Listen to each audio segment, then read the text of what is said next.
Chapter 1. A person's life came in many different forms. Everyone's life was different, but if one thought about it carefully, they would all be similar. It was like fate's joke. However, fate would often play a little joke on people. The sun slowly rose, and sunlight shone on every corner of the earth. A new day had begun, and people began to move. In an ordinary house, a teenager who looked to be about 16 or 17 years old pressed the buzzing alarm. He sat up and paused quietly. A few minutes later, he got out of bed. He first washed up and quickly made breakfast. After finishing breakfast, he packed his bag, put on his school uniform, took the key, locked the door, and left. The teenager's name was Wuming. Because he was an orphan, he was picked up by the director of an orphanage who did not know how to give names. Coincidentally, the director's surname was Wu, so he was given such a strange name. However, Wuming was not famous when he was young, but in the process of growing up, Wuming became a problematic child. Fortunately, there was a decent director of an orphanage who took him in and taught him. Other than being a little mischievous, Wuming could be considered a normal person. The director of the orphanage was a lonely old man. When he adopted Wuming, he was 70 years old. He let Wuming go to school before he was old enough to go to school. Until now, Wuming was 16 years old and was in his third year of high school. However, not long ago, the director of the orphanage passed away at the age of 86. Wuming did not cry when the director passed away. Many people were surprised by this, but in reality, this was not the case. Before the director passed away, he had spent some time alone with Wuming. People thought that this was to give him his last inheritance. The director did indeed give Wuming something, a jade pendant amulet. However, most importantly, the director said to him, "I know that your heart is not bad. I cannot give you fatherly or motherly love, but you are a strong child. No matter what path you take in the future, I hope that you will not forget your own heart. Don't cry for me after I leave." Due to the old principal's teachings and his own reasons, Wuming's heart was tougher and stronger than the average person. Because of this toughness, Wuming did not cry. However, if one were to observe closely, they would notice that after the old principal's death, Wuming's entire personality was exceptionally gloomy, just like an injured beast. Due to the upcoming college entrance examination, Wuming's gloominess had almost disappeared. A year ago, the old dean had said that he wanted to see Wuming get into a good university. The old dean did not have the chance, but Wuming still remembered that the college entrance examination was in a week's time. However, Wuming's heart did not waver. To be precise, it was because Wuming was too smart. When Wuming was first picked up by the old principal, the number of times he cried and threw tantrums was obviously much less than other children his age. No, it was terrifyingly little. During the period when Wuming was growing up, the old principal had discovered Wuming's talent when Wuming was 3 years old. The old principal had bought some preschool education books, and in just a year, the old principal had discovered that Wuming's knowledge was comparable to that of a second-grade elementary school student. Therefore, the old principal had used some legal means to send little Wuming to a local primary school. He had even specifically instructed little Wuming not to appear too smart. Because little Wuming was a problematic child, although little Wuming was always first in his exams and did not appear on the news, he was still known as a problematic child prodigy by the locals. Time flew by in the blink of an eye. The college entrance examination was over, and the results were out. Wuming was undoubtedly the top scorer in the college entrance examination. Just like that, on the day little Wuming received his acceptance letter, he packed his luggage and boarded the train to the capital. However, when the train arrived at the station, no one noticed that there was actually one less person on the train. In a dark tunnel filled with dazzling starlight, a young man was slowly floating in an unknown direction. Wuming opened his eyes and looked at the space-time tunnel that was filled with flowing light. His eyes were filled with curiosity and excitement. After a while, a low moan sounded. Am I not human? Wu Ming said indifferently. That's right. Wu Ming was actually not human, but a creature born from the roots, the root dragon. In fact, the jade amulet that the old principal had given Wu Ming on the day of his death contained a scale. This scale was the key to unlocking Wu Ming's identity. This key conveyed information to Wu Ming in the form of dreams when he slept at night. In the dark vortex, a faint light was scooped up by a great power. After signing a contract, it was sent to another world. After that, the light turned into a baby and floated in front of the old principal's door. The child held a pale golden scale in his hand. When the old principal picked up the child and touched the scale, the old principal received the message of Wu Ming's birth stored in the scale. As a modern atheist, the scene just now had a considerable impact on the old principal. However, this did not affect the old principal's decision to take in Wu Ming. After taking in Wu Ming for some time, he realized that the scale seemed to receive the message no matter who touched it. Therefore, the old principal learned the technique of making amulets and wrapped the dragon scale in artificial jade to make it into an amulet. It was also because he knew about Wu Ming's identity that the old principal did not express any opinion about Wu Ming's inhuman talent.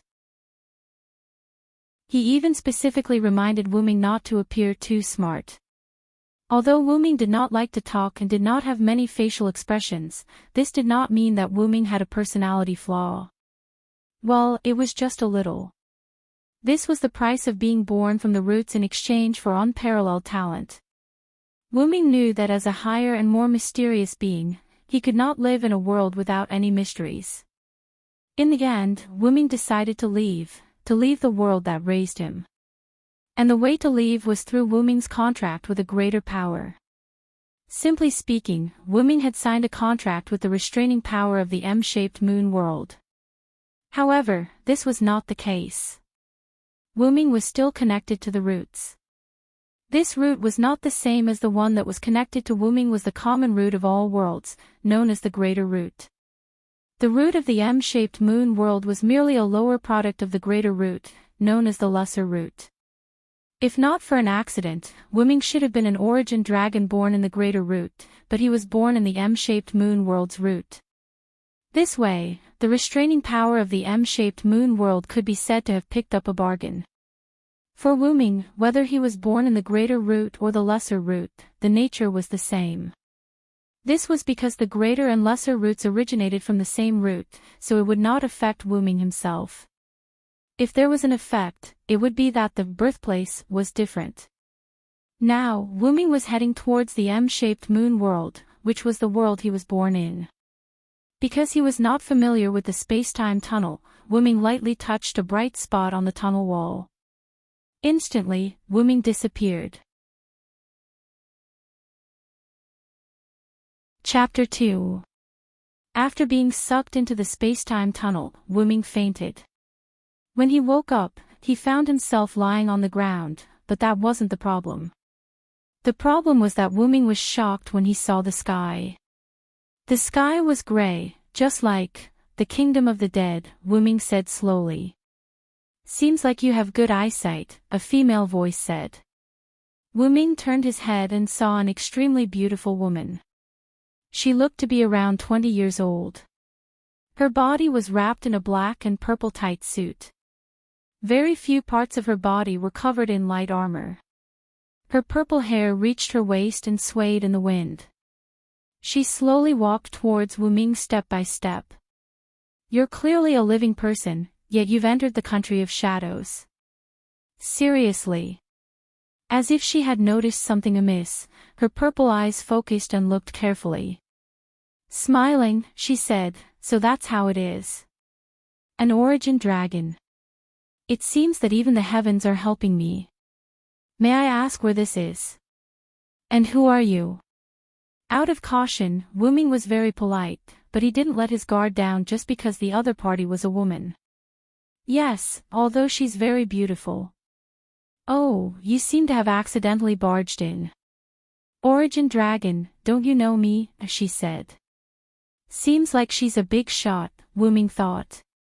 I'm sorry, I really don't know how I got in, and I don't know who you are. Then from today onwards, you are my first disciple. I am Skaha, the queen of the demonic realm, the gatekeeper of the kingdom of the dead. Scat hack. Wuming was shocked. As the top scorer of the college entrance examination, Wuming was naturally well-read. Of course, he knew about the demonic realm, one of the Celtic mythological secret realms.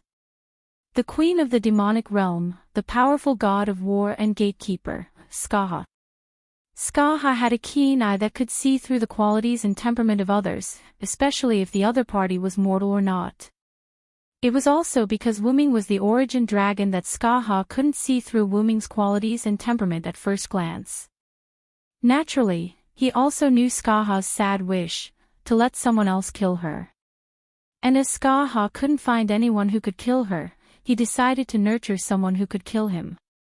According to what Skaha had said about his first disciple, it seemed that Skaha had just come up with the idea of nurturing someone who could kill him when he met the talented dragon of origins Wuming. Skaha chuckled when he saw the shocked expression on the dragon's face. It seems that you do know who I am. So, are you willing to be my disciple, weak origin dragon? Yes, I'm willing, master. Wuming agreed after thinking for a while.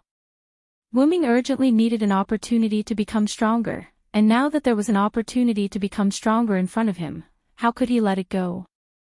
Wuming wasn't angry at being called weak. In fact, it was the truth.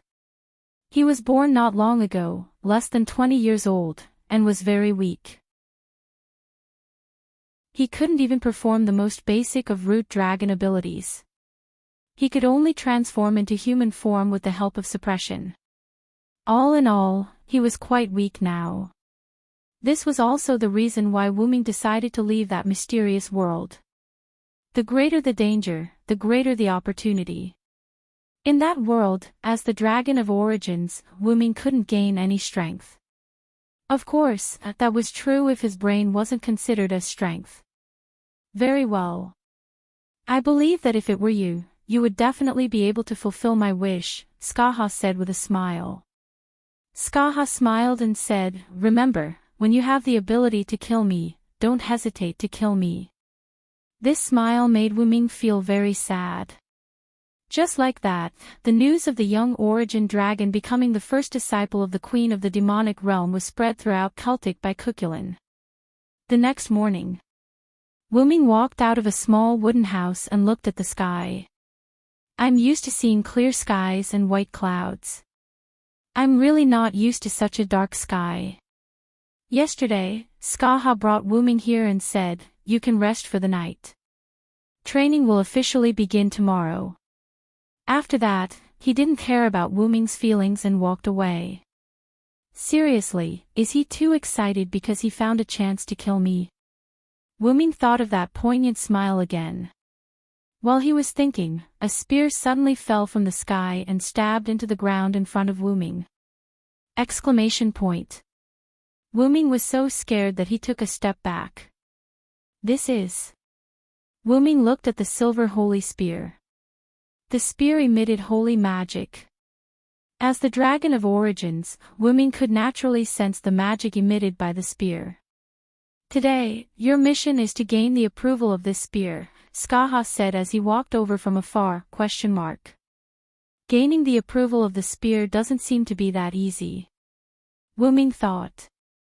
This is actually transformed from the core of the Yggdrasil. As I'm used to using spears, I transformed it into a spear.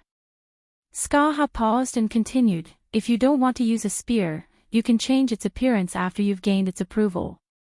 However, you have to remember that once you've approved of the appearance that you've chosen, it won't change anymore. Instead, it will evolve again and become a relic, the noble phantasm. Noble phantasm. Wuming was familiar with this term. When he was born, the dragon scale also transmitted the basic knowledge of the M-shaped moon world to Wuming's mind. In the M-shaped moon world, a noble phantasm was the ultimate weapon of a servant.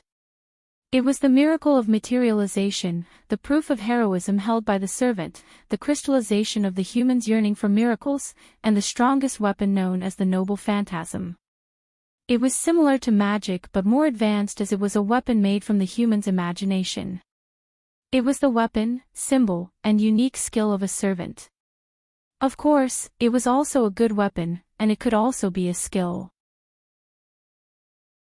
Of course, it was also denied that it was an object that was not refined by the human's imagination. In fact, many noble phantasms were transformed from ordinary soldiers. Other than skill noble phantasms, all kinds of weapon noble phantasms existed before. After being refined by the human's imagination, it became the noble phantasm. All in all, the noble phantasm was the trump card. It was a very effective life-saving method for the young dragon of origins Wuming. Now, even if Skaha did not let Wuming get the spear, Wuming would not agree. "Okay, master, watch me." Wuming smiled, and there was a hint of vertical pupils faintly appearing in his eyes. "Oh, then I'll wait and see, Sira." Because of the name Wuming, Skaha thought that Wuming equals silence. Wuming emphasized more than once that he was Wuming, not silence. God knows why Skaha spoke modern English. Was it because he was outside the timeline, so he could speak modern English? By the way, when Skaha and Wuming met for the first time, they also spoke modern English. Skaha convinced Wuming with the reason that, if we speak ancient Celtic, you definitely won't understand it. It's a weak origin dragon full of modern flavor. Wuming took a deep breath and exhaled. He walked forward, held the spear with both hands, and closed his eyes. At that moment, there was only one thought in his mind, the path of the strong, I'm coming. Just like that, Wuming began to practice. Chapter 3. In the magical realm the sky was still dark, giving people an indescribable feeling. In the silent forest, it gave people a sense of oppression. Suddenly, there was a rustling sound. Roar! Then came the roar of a beast. However, this voice sounded like the desperate cry of a beast on the brink of death. Plop! The corpse of a 5-meter-tall black tiger fell to the ground. A young man stood in front of the tiger's corpse. He brandished his spear and carried it on his back. Phew! I've finally completed the task given to master. This was Wuming, who was Baskahar's master. At this time, Wuming had been apprenticed to Baskahar for 3 years. 3 years ago, Wuming used 7 days to obtain the approval of the Spear of the World Tree and completed the weapon's final form. Because Wuming had no prior experience in martial arts, Wuming didn't deliberately change the shape of the weapon. It was still a spear. After that, Baskahar focused on Wuming's physical and magical characteristics as the dragon of origin and first laid the foundation for Wuming. During this year, he also taught Wuming the 18 primordial lune. As the dragon of origin, Wuming had a very high affinity with magical power. In layman's terms, it was a talent for learning magic. What was called magic in other worlds was called magic in the mid-moon world. Magic was a phenomenon that transcended common sense. It's a general term for artificially recreating mysteries and miracles. This was the evaluation of magic. Magic in the mid-moon world was in a more awkward position. The more people knew, the weaker the magic. For example, if everyone knew Fireball, then Fireball could only be used as a flame. If only one person knew Fireball, then he only needed to use a little magic to release a super large fireball that could destroy a village. Of course, the power of the magic was related to the amount of magic used. Wuming used 3 months to completely memorize and master the 18 primordial lune. He also learned some Celtic language to communicate with the outside world. As for the lune rune, although Wuming was still not proficient in it, his proficiency in it had already shocked Skaha. As expected of the Dragon of Origins, Skaha had said back then. In the next 2 years, Wuming continued to learn from Skaha's wisdom and martial arts. Apart from spear arts, Wuming also learned how to use other common weapons such as swords, bows, and shields. After 3 years, it could be said that Wuming had inherited all of Skaha's skills. Therefore, as his master, Skaha began to assign tasks to Wuming. The first thing Wuming had to face was a black tiger at the magical beast level. It was the corpse from earlier. Wuming glanced at the black tiger's corpse and realized that it had already turned into ashes and disappeared with the wind. As expected, the dead in the kingdom of the dead cannot be completely killed. Of course. The black tiger's corpse seemed to have turned into ashes, but in fact, it had returned to its previous residence. The residents in the kingdom of the dead wouldn't die again because they had already died. Of course, if there were methods that targeted the soul or instant death, they could also be killed. Let's go. Wuming turned and left, as if he was talking to himself, or to the others.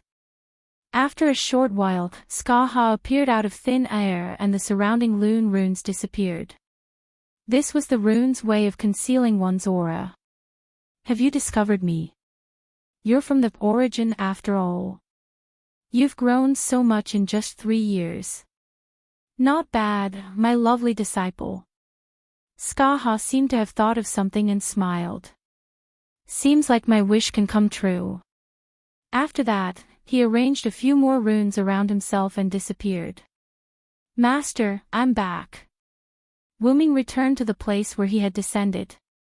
There were already 2 wooden houses built here. Wuming knocked on the door of one of the houses and shouted. Skaha opened the door. As expected of Sira. That magical beast didn't affect you at all, Skaha said with a smile. Of course. I'm the first disciple of the Queen of the Ink Realm. How could that little cat stop me? Wuming pretended to be calm. His expression didn't change at all, but the pride in his voice was obvious. As for the name, Wuming didn't care. He would just treat it as a name from the Celtic region. Alright, come in and eat. I have a task for you after dinner. After that, Skaha turned around and walked into the house.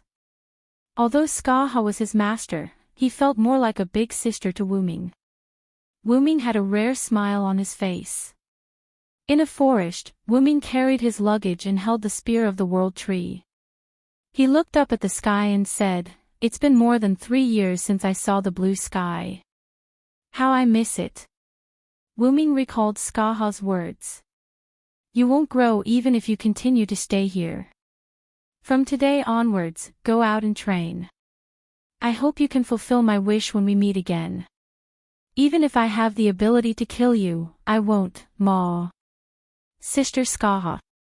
In fact, Wuming lacked love. Before meeting Skaha, Wuming only had one relative, and that was the dean. Wuming became a problem child because there was no one around who could accept him, especially after he discovered that he was different from others. After the dean's death, Wuming left that world without hesitation after fulfilling the dean's last wish. Because of Wuming's personality, both his teachers and classmates treated him as a problem child. Only his neighbors treated Wuming better. Therefore, Wuming didn't miss leaving that world at all. However, during the 3 years he lived with Skaha, Wuming experienced a different kind of care from the dean. Wuming and Skaha didn't only have a master-disciple relationship, but also a brother-sister relationship. Skaha also saw it. She didn't expect Wuming, who looked very modern, to be so pure and simple. As it was her first time taking in a disciple, not only did Skaha have a fondness for talent, but she also developed a love for her younger brother. After all, Wuming's heart was so pure. This was the dragon of origins. The stronger something was, the purer it was. Being inexperienced, he didn't fit in with others due to his purity. Now, Wuming was facing a problem. He didn't know where he was. Master, you've really given me a good start, Wuming said with a wry smile. Then, let's fill our stomachs first.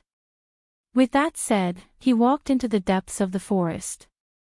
An hour later, in a cave deep in the forest, Wuming sat on a rock with a fire in front of him.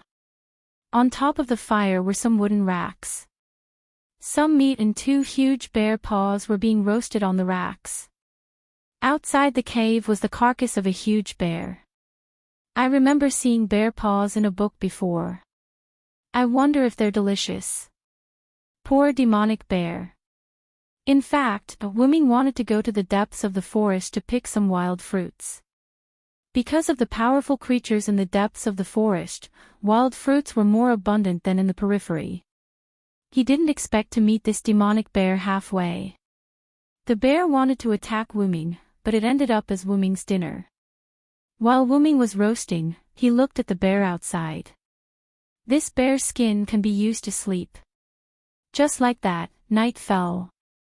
Wuming welcomed the first night of his adventure.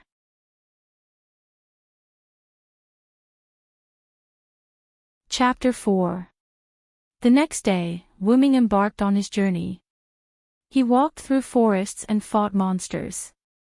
He passed by villages and was welcomed by the villagers. He escaped from a cave and was chased by a terrifying dragon. When he was tired, he would look for a cave or a big tree. When he was thirsty, he would look for a mountain spring or a stream. When he was hungry, he would pick some wild fruits and hunt occasionally. Skaha was undoubtedly an experienced warrior and teacher. He was able to teach an inexperienced modern person to become so experienced in 3 years. Of course, the reason why he could travel freely in this era was also related to Wuming's root dragon bloodline. In short, Wuming experienced many adventures that modern people would call fantasy. In the end, he came to a place called Connaught. Is this Connaught? Wuming was wearing a linen shirt. He carried a simple luggage and his approved gun. By the way, Wuming could not turn the gun into a noble relic. The gun could only be considered a secret treasure. Maybe it's because I'm not a hero, Wuming once said. In fact, Wuming did not have high expectations for his weapon to become a noble relic. After all, a noble relic was the crystallization of miracles. A few days ago, Wuming met a group of roadblocks. Wuming had a friendly conversation with them.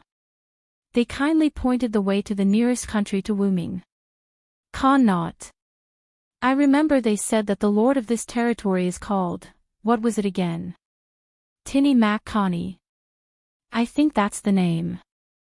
To be honest, the people who lived in the era of the gods, whether it was a lord or a king, a commoner or a noble, were all creatures who lived under the rule of the gods.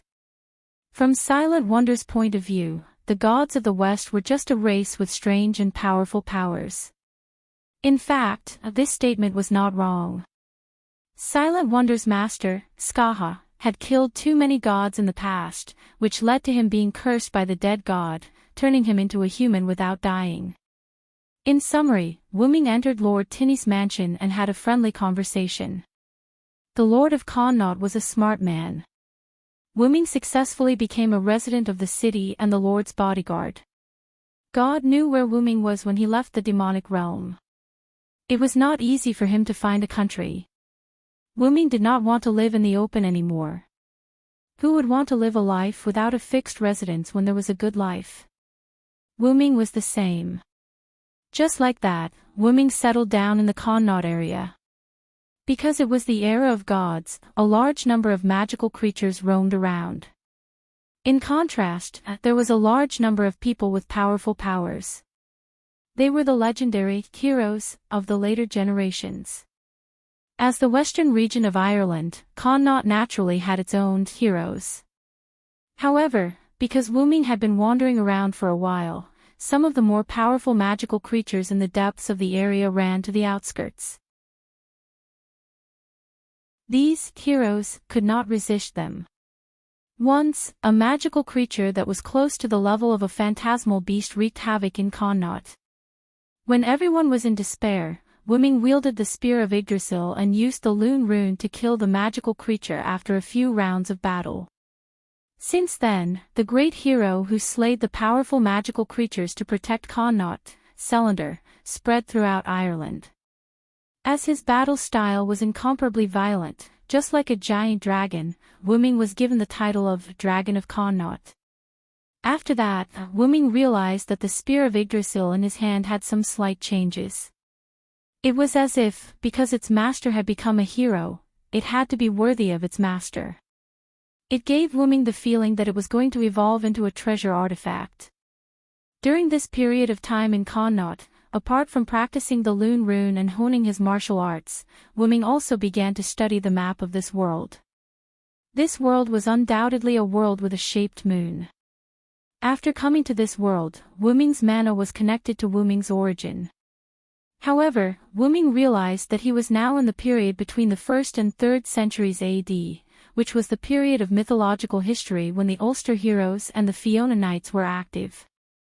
According to Wooming's analysis, the mythological knowledge he learned in the previous world did not match in this world. For example, Wooming's master, Skahar, was not mentioned in detail in Celtic mythology. It only stated that Skahar lived in the Shadow Kingdom, one of the Celtic fairyland. She was the king of the netherworld that accepted the dead and spirits.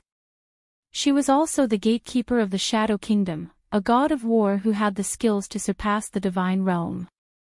Due to killing countless spirits, humans, and gods, as well as having the skills to surpass the divine realm, she was cursed to be immortal. In the 3 years that he spent with Skahar, Wooming realized that Skahar was a gentle big sister next door when she was not training him. When she was training, she was an extraordinary queen. Wooming did not know about the others, but he liked the feeling of being a big sister to Skahar. This kind of familial feeling was only given to Wooming by the old courtyard. Wooming believed that this was not the only thing that was wrong. Therefore, he decided to leave Connaught and investigate the other regions. Just as Wooming decided to leave, the Lord of Connaught suddenly received a message from the King of Ireland. Princess Maeve, who was avoiding political marriage, was sent to Connaught to become the new lord. According to the historical records, Maeve was a polyamorous young lady who was engaged and married many kings and warriors. She was always a noble lady. Unlike Skahar's warrior queen temperament, Maeve had the temperament of a queen who controlled a country. In the myth, Maeve had announced the 3 requirements for becoming her husband, as well as her system of rotating husbands. In short, Wooming did not have a good impression of Maeve before he met her.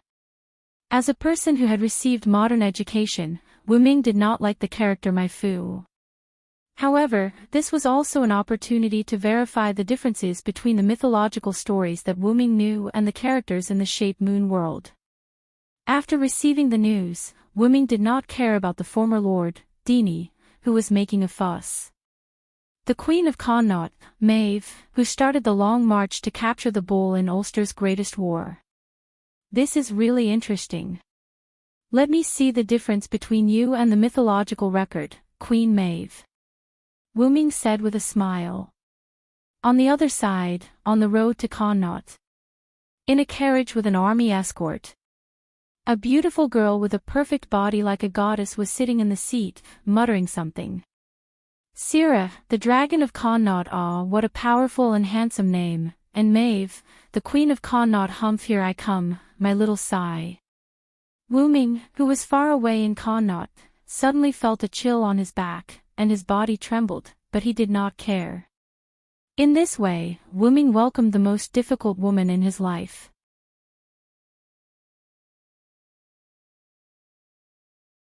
Chapter 5. Due to various reasons and the lack of transportation in Ireland at that time, Wooming learned from Dini that Maeve would only arrive in Connaught after at least a month. As the Lord of Connaught, Dini, who was going to retire in a month, told the envoy that he would welcome Princess Maeve warmly. Initially, Wooming thought that he was going to rebel, but Dini did not dare to do so. If he rebelled, the rest of the Irish territories would not hesitate to submit a petition to the King of Ireland to attack him. A bunch of old foxes. Wooming was speechless. Knowing that Maeve would take a month to reach Connaught, Wu Ming decided to go to the outskirts to train for a month. Wu Ming realized that the Spear of World Tree in his hand was getting hotter after he defeated the monsters and guarded Connaught. The heat made Wu Ming feel comfortable, as if Wu Ming was a tree sprouting in spring. Therefore, Wu Ming decided to go into seclusion to upgrade his relic. Skaha said that strictly speaking, Wu Ming did not belong to this world. Therefore, Wu Ming did not need the human imagination of the later generations to sublimate his relic. As long as he had the opportunity and grasped it, he could upgrade his skills or weapons into a relic. This was undoubtedly a great piece of news. This gave Wu Ming an effective way to become stronger.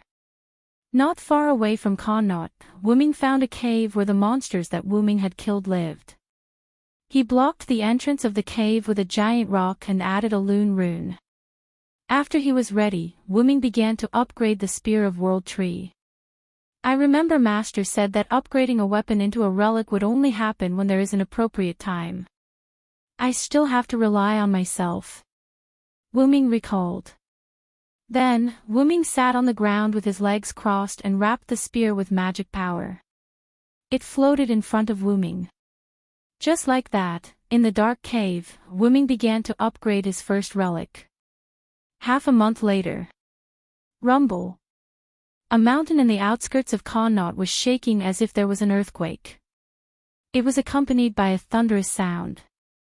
There was a giant rock at the foot of the mountain. There were cracks on the rock and a touch of green could be vaguely seen through the cracks. Crack. Crack. The cracks on the giant rock kept on cracking, making an ear-piercing sound. Boom. The giant rock exploded into small pieces of gravel. A 10-meter-tall tree grew out of the hole behind the giant rock. Finally, the noble phantasm has been upgraded. Wu Ming smiled. The gun in Wu Ming's hand had disappeared, but there was a white gauntlet on his left hand. The front part of the gauntlet extended out a tree branch, and the end of the branch was the towering tree. Yggdrasil of Yggdrasil, Yggdrasil, Yggdrasil, Iggen, Yggdrasil, Yggdrasil, Yggdrasil, Yggdrasil. Yggdrasil, Yggdrasil, Yggdrasil's real name was to reproduce the growth of the Yggdrasil. The length and direction of growth would be determined by the amount of magical power provided by the master. When Wu Ming broke the giant rock, he only used a little bit of magical power. Yggdrasil had grown so long. If he were to evaluate Yggdrasil with a relic level, Wu Ming estimated that it would be at least an A++ relic. Wu Ming cut the branch between the arm and the tree. The arm turned into a silver-white holy spear in a flash of light. Yggdrasil had some white mysterious runes all over the body of the spear. The tip of the spear became even brighter.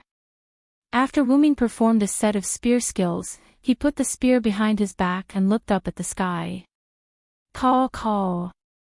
A bird-shaped demonic beast with a fleshy crown on its head was circling in the sky, making a strange sound from time to time. Hey you rascal, I'm in a good mood today and wanted to let you go. I didn't expect you to have designs on me. Wu Ming stuck out his tongue and licked the corner of his mouth. His pupils vaguely looked like red vertical slits. Caw caw. The demonic beast seemed to have heard what Wu Ming said. It circled in the sky a few times and then swooped down towards Wu Ming. Great, I'll use you as a sacrifice today. Wu Ming's expression became unruly. When the bird-shaped demonic beast was close to Wu Ming flew up and stabbed the holy spear in his hand like a poisonous snake. Caw. The bird-shaped demonic beast circled in the sky and kept swinging its body. Wu Ming stabbed the holy spear into the back of the bird-shaped demonic beast and grinned. Caw caw. The bird-shaped demonic beast swung its body and flew away. On the main road not far from Connaught, a group of soldiers was hurrying along. The soldiers surrounded a carriage in the middle, as if protecting the important person in the carriage. A person who looked like a captain stood in front of the carriage and said to the carriage, "Your Highness, we will reach Connaught in half a day." Is that so? Can we still speed up? An extremely charming voice came from the carriage.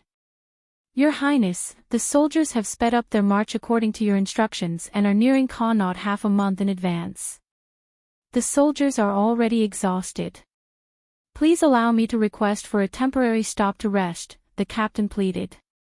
All right, then let the soldiers rest for a while. Anyway, this little bit of time won't make a difference. The charming voice in the carriage sounded again. Yes, Your Highness. The captain obeyed. Thus, the entire group rested on the empty ground beside the main road. Not long after, a series of strange roars were heard. Caw, caw, caw. It was a flying demonic beast with two fleshy crowns on its head. It stopped roaring as if it was running away from something. Looking at its body, one of its wings was broken, and there were some bloodstains on it. It could only fly less than 3 meters above the ground. A demonic beast is attacking. Protect the princess. The soldiers stood up one after another and held the weapons in their hands. However, their trembling hands were not complimentary. After all, most soldiers would not be able to return from a demonic beast of this level. After all, the king did not expect there to be a demonic beast of this level in Ireland. Powerful demonic beasts would not live on the plains where humans lived. Weak demonic beasts were basically dealt with by the king's men or heroes. This demonic beast that was neither powerful nor weak was obviously not native to Ireland. It should have just arrived in Connaught not long ago. Caw, caw. The demonic beast's eyes turned red. It could not understand why such weak humans dared to block its path. If it was not for that terrifying fellow behind it, it would definitely eat all the humans here. The bird-type demonic beast flew in a straight line and took away all the humans along the way. It forced its way into the middle of the army and seemed to be going straight through the group. Coincidentally, the carriage of the princess, who was being protected by everyone, was right in the middle of the group. As there were too many people around the carriage could not move at all. Just like that, when the bird-type demonic beast rushed to the front of the carriage, it flapped its intact wings and the entire carriage flew away in pieces. Your Highness. The surrounding soldiers shouted in panic. However, I was careless and let that demonic beast hold me back for a while. Since you have designs on me, don't even think about running away today. The arrogant voice of a young man was heard. Let's end this. Yggdrasil, Yggdrasil. The bird-type demonic beast suddenly froze and a patch of green appeared on its body.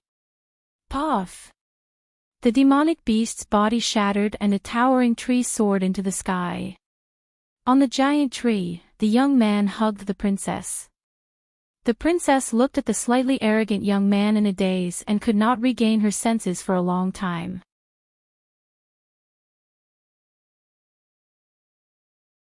Chapter 6. My name is Maeve Federic, the Princess of Ireland. I am the most beloved princess of my father, Achu Federic.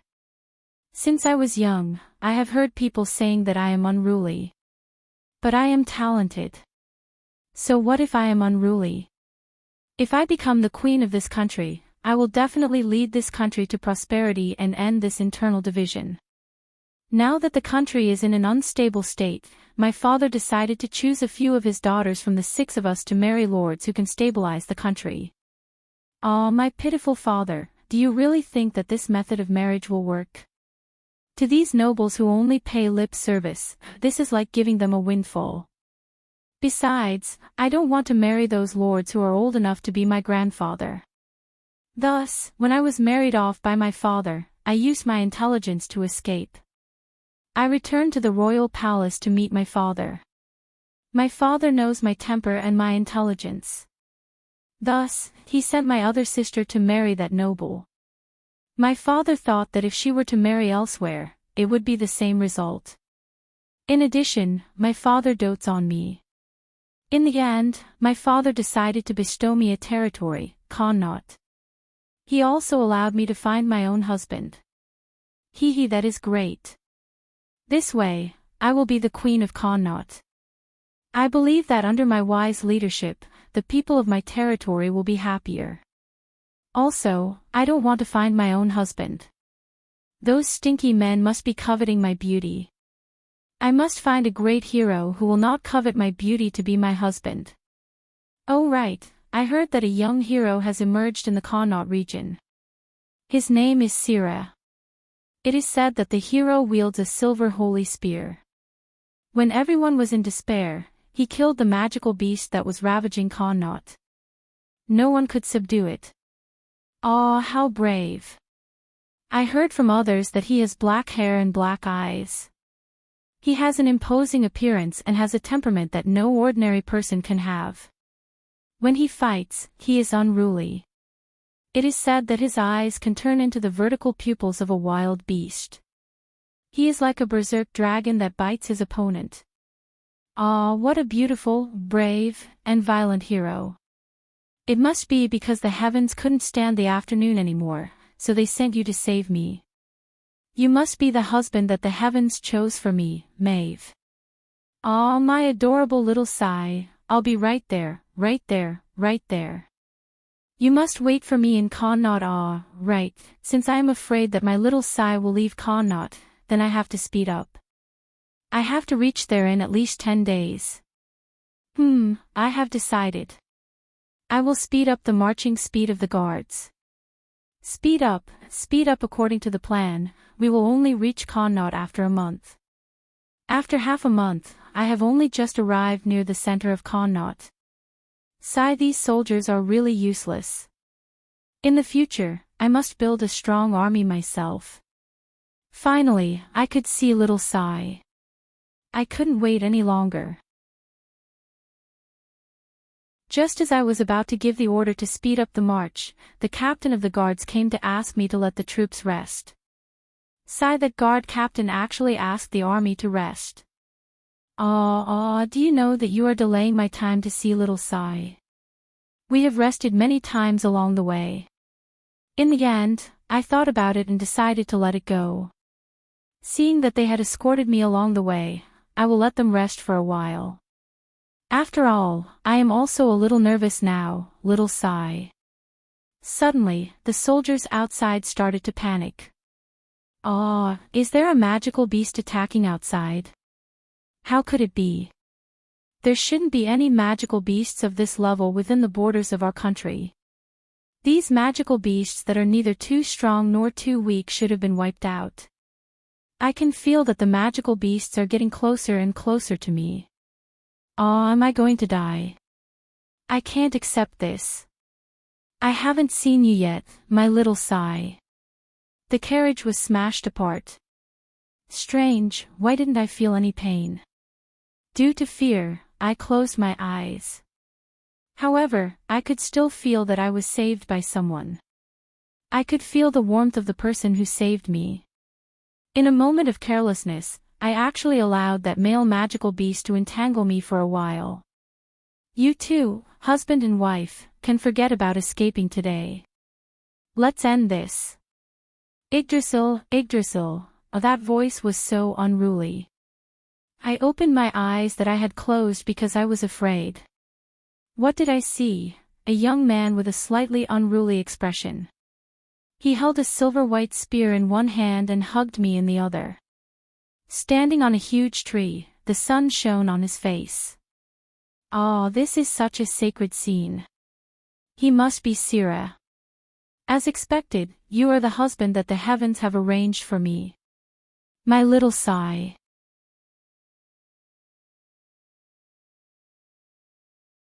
Chapter 7. 3 months had passed since Wuming rescued my food due to an accident. After Wuming was carried back to the nest by the previous magical beast, Wuming found that there was another magical beast in the nest.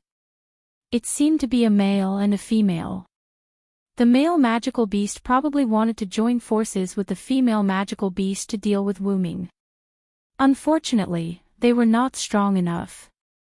Wuming was entangled with the male magical beast for a while, and the female magical beast escaped with injuries.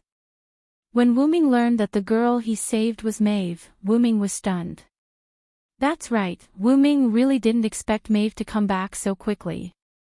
After knowing the reason why she sped up because she wanted to see the legendary hero Cerence, Wu Ming felt helpless. To be honest, Wu Ming could not see that the arrogant genius girl he saved was the future Queen Maeve. By the way, it was not that Maeve did not have the ability to fight, but her ability was too weak. In addition, the situation was urgent at that time, and Maeve was in a state of fantasy, so Wu Ming saved the damsel in distress. Cough cough. To be honest, the hero saving the damsel in distress was indeed a cliché, but its effect was often effective on girls. Wu Ming was sitting on a boulder outside the city, meditating with his eyes closed. A girl was sitting next to him, staring at him intently. Until the veins on Wu Ming's head popped out. The girl was the current lord of Connaught, Maeve. In the end, Wu Ming sighed. "Sigh, my lord, what are you doing?" Wu Ming opened his eyes and turned to look at Maeve. Maeve smiled and said, "I'm just observing the daily practice of my savior and husband." That's right, since Wu Ming accidentally saved Maeve, the idea of a heavenly husband had been deeply ingrained in Maeve's heart. God knows what this self-conscious girl was thinking. Wu Ming rubbed his forehead helplessly. He had to admit that Mai Fu was very beautiful and charming.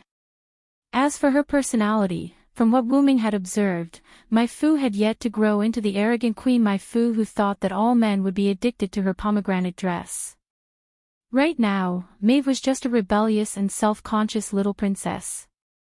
In short, in summary, Wu Ming has no feelings for Mai Fu. How should I put it? Wu Ming was the dragon of origins, but he also had the lust of a dragon. However, Wu Ming's lust was temporarily suppressed by his other natures, resulting in Wu Ming's temporary sexual apathy. In addition, Wu Ming felt that Maeve was more like a naughty sister than a wife. With Wu Ming's help, Maeve had consolidated her political power in Connaught in the past 3 months. Because of Wu Ming's concern, Maeve recognized this heavenly husband even more. "Maeve. What's wrong, little Sai? You're a smart person, you should know what I'm thinking." "Little Sai, what are you talking about? It's so complicated, I don't understand." Then, there was a moment of silence. Wu Ming sighed. "Maeve, I will be leaving this place soon." Maeve's beautiful face that maintained a smile froze for a moment, and her pupils dilated. "I'm a traveler. The reason why I settled down in Connaught was to rest. Now, I have a new goal, so I'm preparing to leave." "Is that so? That's great, but I won't let you go. I will use all my means to stop you." Wu Ming was stunned for a moment. He didn't expect Maeve to be so direct. "Then, I'll help you with something. How about letting me go?" Maeve smiled as if she heard what she wanted. "Deal." 7 days later, Wu Ming received the news that Connaught had been humiliated by borrowing the Ulster Divine Bowl and was preparing to attack Ulster. Wu Ming laughed bitterly. "Maeve, so that's what you're planning." This reminded Wu Ming of the long march to steal the bowl.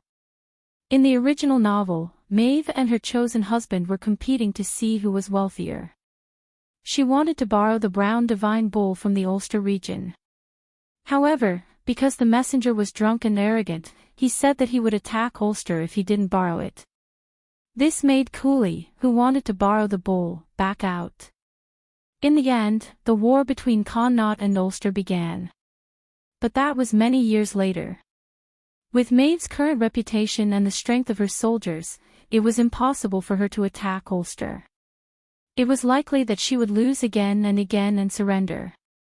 Therefore, Wu Ming guessed that Maeve would come back to him for help. After winning this war, Wu Ming could leave. "Sir Wu Ming, the Overlord is looking for you." A soldier came to Wu Ming's door and said. "As expected." "Got it. I'll go over right now." With that, Wu Ming opened the door and walked towards Maeve's meeting hall. When he reached the meeting hall, Wu Ming found that there was no one inside or outside the door. Just as Wu Ming was puzzled, he sensed Maeve's presence. Maeve slowly walked to the main seat in the meeting hall. Wuming did not stand on ceremony and sat beside Maeve.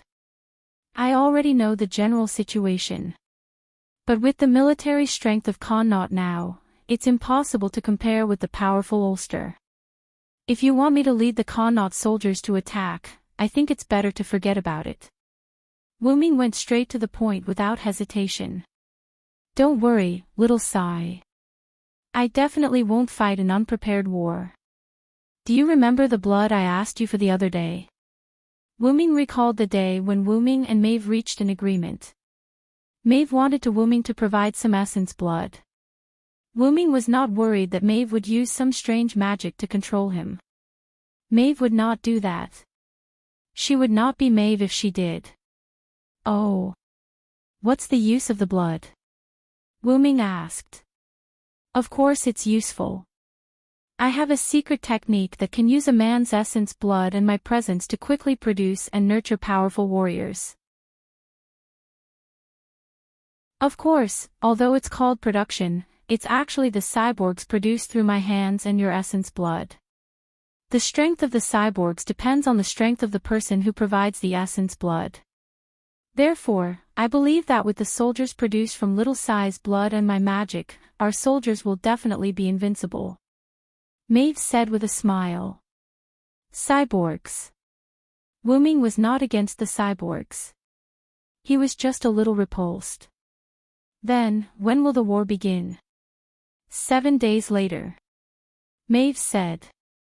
I'm going out to train in the next few days. I'll be there on time. After that, Wuming got up and walked out of the door. Okay, little Sai. Maeve said with a grin. If Wuming remembered correctly, after this war, it would be the time of Maeve's death. It was also a symbol of Ireland's weakness at this moment. However, because of Wuming, the long march to take the bull had been brought forward. Although it was not long, it was not short either. The outcome was still uncertain. Whether Cuchulainn would return from his studies, whether the King of Ulster would change, whether Fergus would still defect to Connaught, these were all unknown. However, Wuming was looking forward to it. His arrogant face appeared on his face again. Maeve smiled. She could see Wuming's arrogant face clearly from her seat. Ah. My little Sai, you're amazing.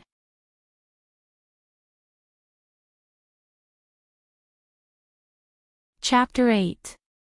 3 days later, Wuming saw the cyborg soldiers. Because they were cyborgs born from Wuming's blood, these cyborgs were more or less similar to Wuming in terms of appearance and temperament. Also because they were Wuming, the lifespan of these soldiers was much longer than that of ordinary cyborgs. Because Wuming and Maeve were leading the troops together, Wuming was asked by Maeve to say some motivational words in front of the soldiers. Wuming knew that he was not cut out for that, so he simply said a few words and left. Just like that, 4 days passed quickly. The day of war had arrived. The place where the two armies first fought was a plain. In the past, it was full of vitality, but today, it was gloomy because of the murderous aura. All troops, attack. With the command of both commanders, the soldiers of Connaught and Ulster began to charge. Wuming led the soldiers of Connaught. He charged at the front, while Maeve commanded from the rear. Sure enough, as soon as the war began, the Ulster army retreated in defeat. They could not resist the cyborgs of the Connaught army and Wuming who led the charge. Sure enough, Cuchulainn hasn't returned yet. TSK. What a bummer. Wuming stood on the battlefield, watching the Connaught army constantly encroach on the Ulster army. The Ulster army retreated, which made Wuming become arrogant again. His pupils turned into a dragon, and he looked very excited. Wuming called this state dragonization. Wuming had already known about his change, but he did not deliberately suppress it. When Wuming awakened his birth memories, he already knew that during the period when he was not fully grown, he would develop a series of negative effects similar to that of a dragon. These negative effects would constantly be triggered. The only way was to adapt to these effects and control them. Forcibly suppressing them would only have the opposite effect. Fortunately, these negative effects would only appear once at a time. After they appeared, the next negative effect would only appear once he had completely adapted to and controlled them. By the way, the obscenity mentioned before was temporarily suppressed because of this. Wuming returned to Maeve's side. Wuming no longer needed to lead the army. Firstly, the Connaught army that was pursuing the Ulster army would be ordered to retreat by Maeve soon after the pursuit. Secondly, Wuming did not have a strong leader or soldiers. Wuming's dragonization was completely inspired by the war and the excitement of being able to fight against enemy heroes. Now that the excitement was gone, Wuming returned to his usual state. Maeve, from the looks of it, Connaught will be victorious very soon, Wuming said calmly. That's not necessarily the case. Little sigh, the enemy's powerful hero hasn't appeared yet. Don't underestimate them. Maeve stood on the chariot and smiled at Wuming, who was beside her. Is that so? I'm looking forward to it. Let's leave it at that for today. Messenger, pass down the order to withdraw the troops for the time being. Don't pursue. Maeve said to the messenger beside the chariot. Yes, Your Majesty. After saying that, he walked away. Your Majesty. You have such a bad taste, Maeve. Wuming heard it and smiled helplessly. What's wrong? Is it strange that I'm a queen? I'm the Queen of Connaught, Maeve said. It's fine, it's fine. It suits you, Queen Maeve. Wuming said with a smile. Let's go. Understood. Just like that, the first day of the war ended. Connaught marched towards Ulster with overwhelming strength. In the next 7 days, Ulster retreated in defeat. When they were about to lose half of their land, the hero named Cuchulainn returned from his training in the Country of Shadows. He said that he wanted to have a good fight with his senior, Sira, in the war. When Wuming heard the news, he instantly became excited and almost dragonized. Wuming was very excited. He was about to fight with the half-human, half-god hero of the Celtic people, the son of the sun god Ruger, the son of light, Cuchulainn. Cuchulainn's original name was Sertant. When he was young, he killed the guard dog of the wealthy merchant, Coden, with his bare hands. He said, if this dog has offspring, I will be responsible for raising it and train it to be an equally powerful and loyal guard dog. Until then, I will protect you. Therefore, Sertant was called Coden's fierce dog, or Cuchulainn. When Cuchulainn was young, he entered the demonic realm and was recognized by the queen of the demonic realm, Skaha. Skaha imparted all her knowledge and martial arts to Cuchulainn, and he successfully walked out of the demonic realm. He shone brightly in the long march of the bull and was remembered by later generations. Wuming was not worried that Skaha would not teach Cuchulainn well after getting the chance to kill him. Skaha was not that kind of person. The longer a person lived, the more easygoing they would be. Skaha was the same. But she was also a warrior, and naturally would not give up on cultivating and teaching good seedlings. Therefore, Wuming was looking forward to the battle with Cuchulainn. Soon, the second day arrived. Because they were deep in Ulster, the marching speed of the Connaught army was now very slow. One side was ambushed by the enemy, and Wuming had already retreated to the rear to protect Maeve. Because there was no hero comparable to Wuming, Wuming did not deliberately ask to fight. Of course, this was also Maeve's arrangement. Now, Cuchulainn was back. He was very powerful and often harassed the Connaught army, making their marching speed ridiculously slow. Therefore, when Wuming wanted to fight, and Maeve decided to send Wuming to deal with Cuchulainn because of the battle situation. Then, Maeve decided to go to the front line with Wuming.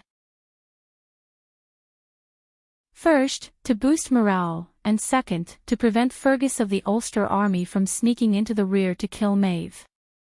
Wuming retreated to the rear for this reason.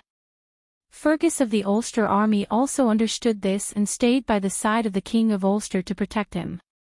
Maeve followed to the front line, and it was convenient for Wooming to protect her. Soon, Wooming and Maeve arrived at the front line. They received a letter of challenge from Cuchulainn to a one-on-one fight with Wooming. After receiving the letter of challenge and persuading Maeve, Wooming came to the place where he and Cuchulainn had agreed to fight. It was a relatively wide grassland near the battlefield. Wooming came to the back and saw Cuchulainn standing on the grassland, looking in his direction. Wooming also looked at him. Then, in the next moment, the two figures disappeared at the same time.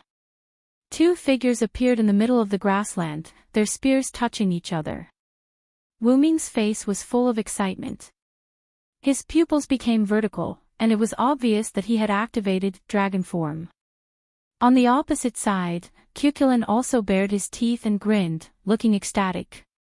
The two of them had never met before, but as if their hearts were linked, they laughed. "You must be Sira. You must be Cuchulainn."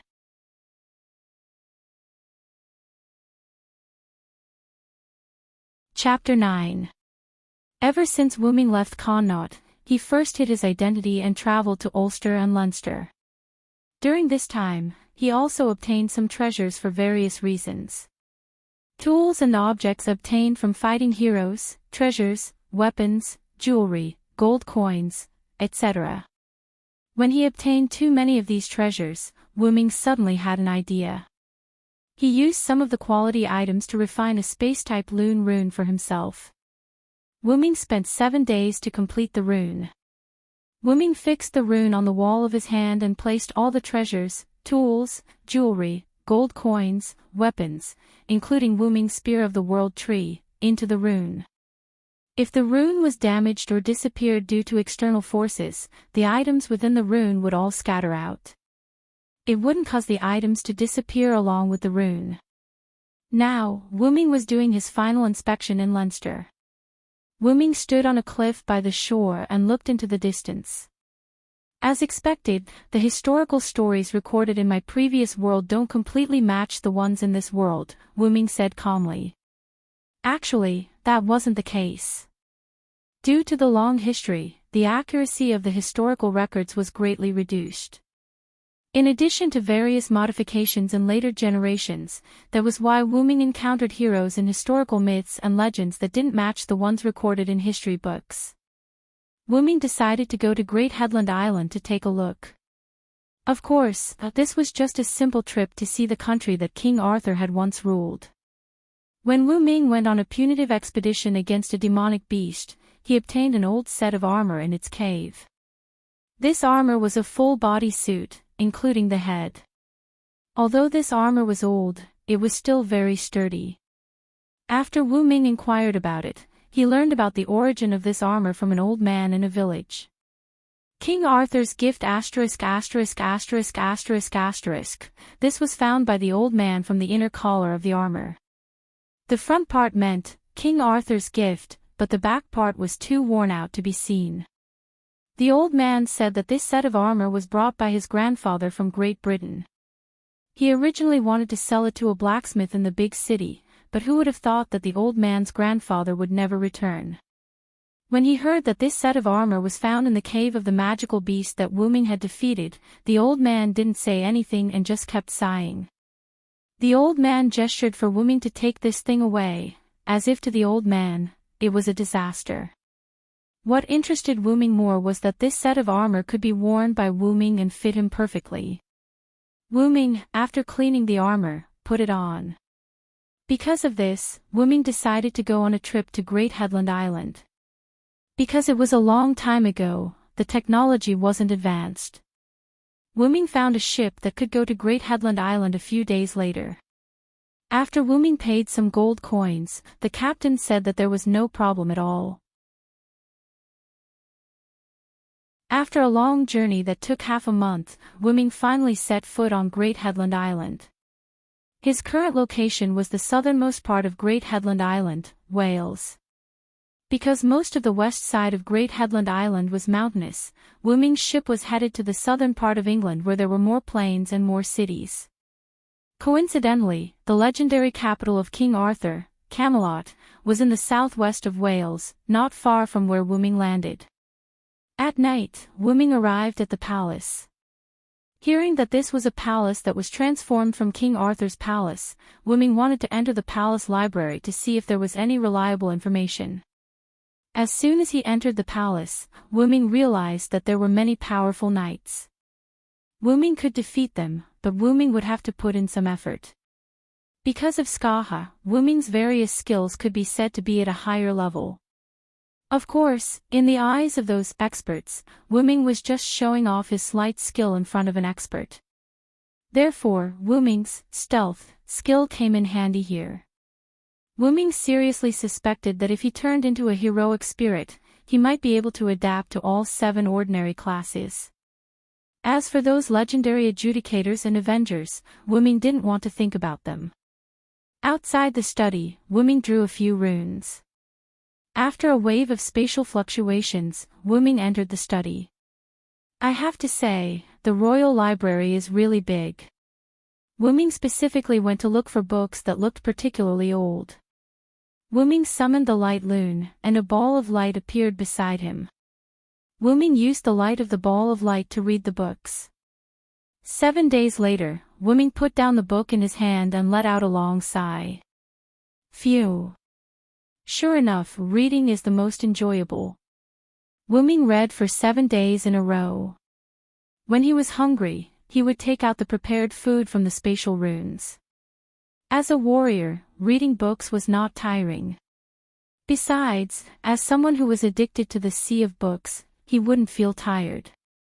It's almost time to go. I've almost finished reading all the information I wanted. Wuming only read about some things that happened after King Arthur was destroyed. Wuming found that in general, the King Arthur of this world was similar to the King Arthur that he knew. However, the King Arthur of this world had an additional knight that seemed unimportant, but was actually very important. Before King Arthur became king, he was asked by the previous king, King Uther, to assist King Arthur together with Mage Merlin. After King Arthur became the queen, he began to assist King Arthur. He was a knight and a mage. He often discussed the mysteries of spells with Wizard Merlin, and he often fought valiantly on the battlefield to help King Arthur devise strategies. He had a good relationship with all the knights, especially the rebellious knight Mordred. After the kingdom was stabilized, he left Camelot and began a new round of travel. Although in this world, Queen Guinevere did not fall in love with the first knight Lancelot, Lancelot still fell in love with the queen. When he was discovered, he ran away. This was the beginning of the end of King Arthur. Later, under the pressure of the people, King Arthur went to France to take Lancelot in. The rebellious knight Mordred took advantage of this opportunity to rebel. In the end, King Arthur was severely injured in the Battle of Camelot. Strangely, Wuming found the composition of a magic circle in an ancient book. It was written in the first Loon rune. What is going on? Why is there a Loon rune? Wuming could not figure it out. In the end, Wuming laid out the pattern of a magic circle. I happen to have the tools that make up the magic circle. Things are getting weirder and weirder. But let's see what's going on. Wuming injected his mana into the circle. The circle was activated, and a white light enveloped Wuming. Wuming did not even have time to react before he disappeared along with the circle. All that was left was a book that slowly turned to dust in the wind.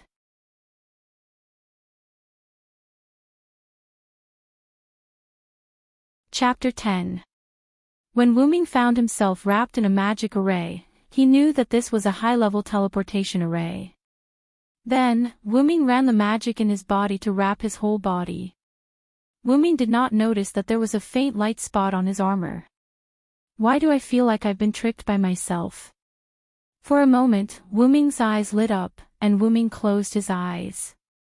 The feeling of stepping on solid ground came, and after confirming that he had arrived at the teleportation location, Wuming opened his eyes. Because of the sudden teleportation, Wuming hurriedly put on the helmet of the armor. There were two blade-like protrusions on both sides of the top of the helmet, extending backward, and the shape was slightly like a dragon's horn. The face was sealed, and only the eyes of the armor revealed a thin slit that did not affect the vision. Wu Ming opened his eyes. He was now in a forest, and there were two people standing in front of him, one old and one young, one tall and one short. The former was tall, with a slight king's temperament, and his body looked very strong, but Wu Ming still found that the old man's breath was not enough, and it was obvious that he would not live for long. The latter was wearing a white robe, holding a strange staff, and looked handsome, but his face was like a circle in Wu Ming's eyes. "Is this the legendary dragon, Mage Merlin?" The old man obviously decided to find it strange. He summoned a dragon, so why did a man come out? "Your Royal Highness King Yusef, there is no doubt that this is the legendary dragon, I can assure you," said the mage named Merlin. Wu Ming was wearing full-body armor, and his head was covered, so his face could not be seen, but Wu Ming's heart was exploding at the moment. What is this situation? King Yusef. Merlin. Wu Ming shouted in his heart. King Yusef thought for a moment, and took a rectangular wooden box from his back. He opened the wooden box, presented it in front of Wu Ming, and said, "Legendary dragon, I am willing to use this celestial iron sword to ask you to protect Britain before the new king grows up. Please forgive my offense and agree to my request." Wu Ming froze for a moment, looked at the celestial iron sword in the center of the wooden box, and was instantly embarrassed. "What kind of sword is this?" "This is a big iron block that looks like a sword." Of course, the magic contained in this big iron block was extremely amazing. Wu Ming thought for a moment and did not say a word. Wu Ming guessed that the legendary dragon they were talking about was probably the dragon, but Wu Ming was not sure, so he denied his identity. However, Wizard Merlin pointed to a scroll on the ground and said, "This scroll is connected to another scroll, the legendary dragon summoning scroll. It has the dried blood of the legendary dragon, so it must summon the legendary dragon."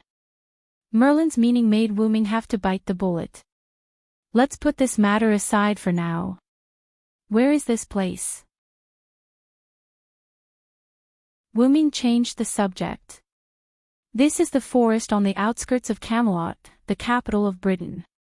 Sure enough, that scroll sent me to the past." Wu Ming thought in his heart. "Your Highness King Yusef, I can't guarantee that I can completely protect Britain, but I can promise that I will do my best to protect Britain from harm. What do you think?" Wu Ming thought for a moment. Now that he was here, he had to find a place to stay. He could not just wander around aimlessly. "In that case, I will thank the legendary dragon on behalf of my British people." In this way, Wu Ming was inexplicably brought back to Camelot by old Yusef and Merlin. 10 years had passed. 10 years ago, Wu Ming joined the Knights of Camelot as a knight who trained alone in the mountains. He also became King Yusef's personal guard and was responsible for some matters that the knights could not handle, such as the attack of powerful magical beasts or the delay of the beheading operation when the enemy invaded. As for Wizard Merlin, Wu Ming became friends with him. Moreover, Wu Ming always felt that the mage named Merlin, who was not old at all, knew something. He was always smiling all day long. Sometimes, Wu Ming would always punch Merlin in the face for no reason. Wu Ming did not know how many times he had slapped him in the face. Wu Ming did not want the sky iron sword, but King Yusef insisted on giving it to Wu Ming. Wu Ming had no choice but to accept it. Due to his identity as a knight, Wu Ming's spear was not very suitable for him to use. Thus, he decided to forge this outer sky mysterious iron sword into a powerful sword. When talking about the sword, it was natural to talk about the armor.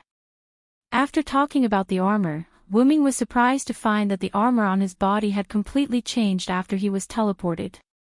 It became silver and shiny, completely unlike the shabby gray armor before. Wu Ming carefully checked it. In addition to becoming brand new, the unclear text in the collar had disappeared. Speaking of which, Wu Ming wanted to see what was erased later. Because Wu Ming wore a bright white armor with a dragon-like helmet, and Wu Ming looked like a violent silver dragon in battle, Wu Ming was called the British Silver Dragon by the people. Because Merlin thought that Wu Ming was not suitable for this era, Merlin gave Wu Ming a name that was biased towards this era, Villo. British Silver Dragon, Villo. For the problem of the name, Wu Ming was already too tired to complain. Silver. Silver Dragon. Why do the people I meet always like to give me strange names? Wu Ming said helplessly. To be honest, the two words, Silver Dragon, always gave him a strange feeling. During this period, Wu Ming learned about the plan of King Yusef and Merlin. Because the Roman Empire was invaded by foreign enemies, it was showing signs of decline and division. The British Isles, which were once the territory of the Roman Empire, fell into a state of internal strife. A few years ago, King Yusef defeated King Fudikin. King Yusef knew that he would not live for long, so he set up a foreshadowing early. He placed his hopes on the next generation of king, and his royal magician Merlin planned to create a new king who was born above mortals. They combined the blood of the British king, the ideology of Britain as the Red Dragon, and the noble female blood to perfectly integrate the two to create a mother fetus. In this way, the legendary King Arthur, Artoria Pendragon, was quietly born. He entrusted Artoria to a trusted noble knight and let the noble knight raise King Yusef's child, which was King Arthur. During this period, Merlin would teach King Arthur all kinds of knowledge and fighting abilities to become a king in the dream. Finally, when King Yusef died, it was the time for the new king, King Arthur, to lead the people. Wu Ming's character was to train and help King Arthur until King Arthur became a real king and no longer needed him. This was undoubtedly inconsistent with the historical story that Wu Ming learned. What made Wu Ming speechless was that the King of Knights, King Arthur, was actually a woman. This made Wu Ming, who had just learned about the plan, shocked. In the beginning, Wu Ming did not care about King Arthur. After a while, Wu Ming met King Arthur in the forest and showed his superb skills. From then on, Wu Ming had another brother, sister. Because Merlin was responsible for teaching King Arthur the ability to fight and be a king, therefore, Wu Ming basically had nothing to do except protect Britain when there was war or when there was an invasion of magical beasts. For a pure girl, Wu Ming decided that it was necessary for him to accompany King Arthur more and let him enjoy the joy of being a girl before he became a king.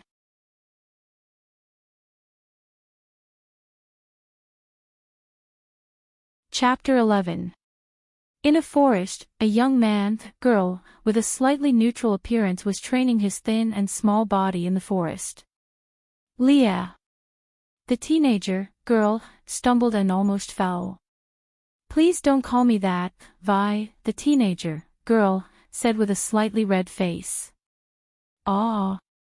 Leah, you've grown up. The little girl who used to follow me and call me brother has grown up. Wu Ming appeared behind Leah with a strange voice. Leah looked at Wu Ming angrily. All right. I haven't taken you out to play for a long time. I've specially asked for leave to accompany you today. Wu Ming said with a smile. Leah did not say anything. She looked at Wu Ming's eyes, wanting to say something but hesitated. What's wrong, Leah? My Leah is not the kind of person who is indecisive. Leah's face turned slightly red again because of the words my. Vi, I want to continue training today, so, let's postpone the trip for now. Leah said with a slight nervousness. Understood. Come back early tonight. Merlin and I have something to tell you. Wu Ming touched Leah's head again. To be honest, he loved that blonde hair so much that he could not put it down. Got it. Also, don't touch my head. Leah said with a red face. Ever since Leah was chosen by the British Silver Dragon, Wiz, Leah moved out of her original home and lived in Wiz's house. Of course, this was Wu Ming's request. To put it nicely, it was to nurture an excellent knight. After saying goodbye to Leah, Wuming began to move northwest of Camelor. Finally, he walked to a mountain wall. Wuming raised his hand and drew a few runes in the air. The mountain wall in front of him rippled and revealed the entrance of a cave. Wuming walked in without hesitation. I wonder how the sword is being forged. Is Merlin reliable? Wuming said as he walked. I'm so sad, Vi. Are you that pessimistic? A charming male voice was heard. Because it was dark in the cave, the person's face could not be seen clearly. My fists are thirsty. Wuming raised his armored arm. Wait. Wait, don't slap my face for no reason. The man's voice was flustered and panicked. I'm kidding. Why are you so nervous, Merlin? Wuming said with a smile and lowered his fist. You mischievous fellow. Do you think I won't tell Lia your true colors? A young man wearing a white robe and a wooden staff walked out of the shadows. This person was the great wizard Merlin who had summoned Wuming 10 years ago. She trusts me more than you, Mage Merlin. Wuming kept walking into the cave. Forget it. You go take a look at the sword first. It's a crucial moment. Wuming and Merlin walked to the end of the cave. What greeted their eyes was a tall earthen furnace. There was a circular opening in the middle of the furnace, and one could see the interior of the furnace from the outside. Golden flames were burning in the furnace, and a bright silver sword was floating above the flames. Because it was burning, the bright silver sword was still moving like a sword-shaped liquid metal. Wuming bit his middle finger and immediately extended his hand into the furnace, placing his finger on the sword. Golden blood flowed onto the sword like water, wheezing and wheezing. After absorbing Wuming's blood, the sword shone even more brightly. The excess blood flowed from the sword into the flames, causing the flames to burn even more vigorously. Even Merlin, who was watching from afar, felt a pang of pain. I really don't know what you're thinking. If you want to use blood, just use it. Why use so much?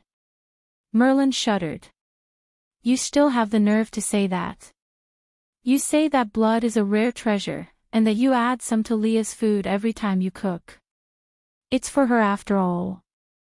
That's fine, but you want to use my blood to grow vegetables? Do you know how much blood I've lost? You despicable gardener.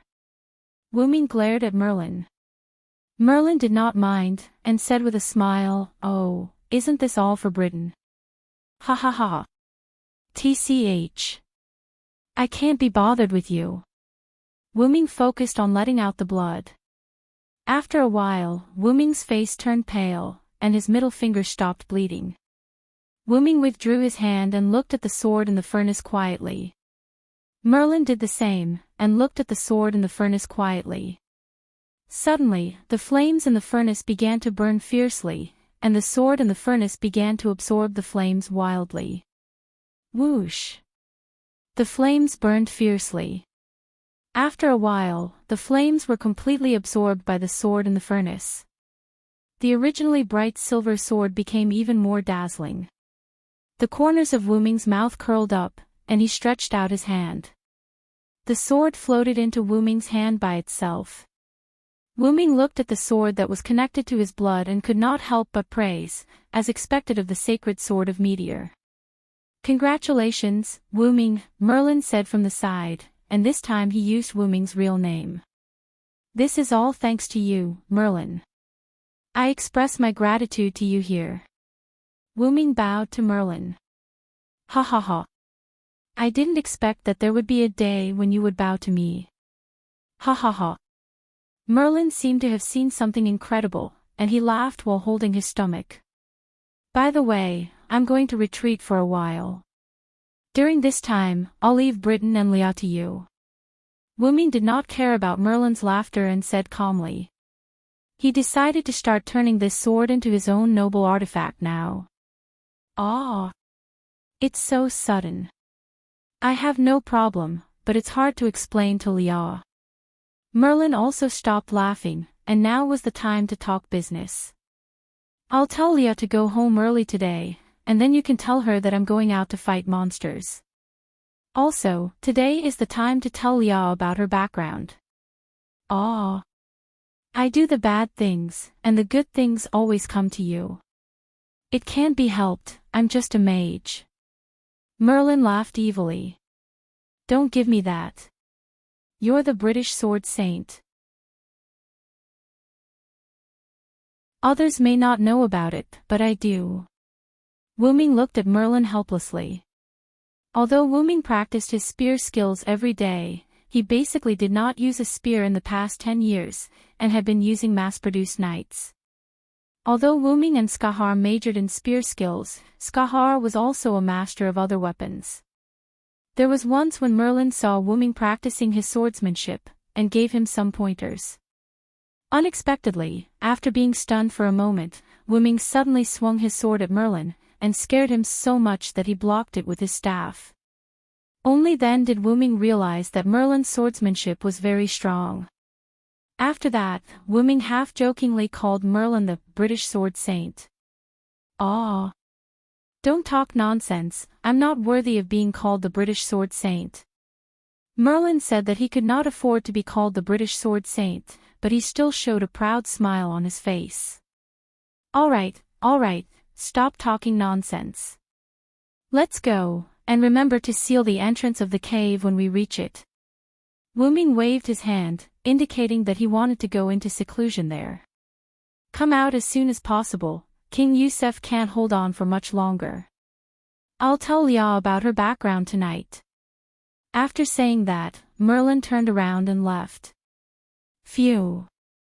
Wuming took a deep breath and sat in front of the furnace with his back against it. Although the flames in the furnace had disappeared, the residual heat was still there. With Wuming's blood as the fuel, the residual heat of the flames could last for a long time. At this point, Wuming began to upgrade the sword's noble phantasm. Wuming had a premonition that the relic would be upgraded very quickly this time.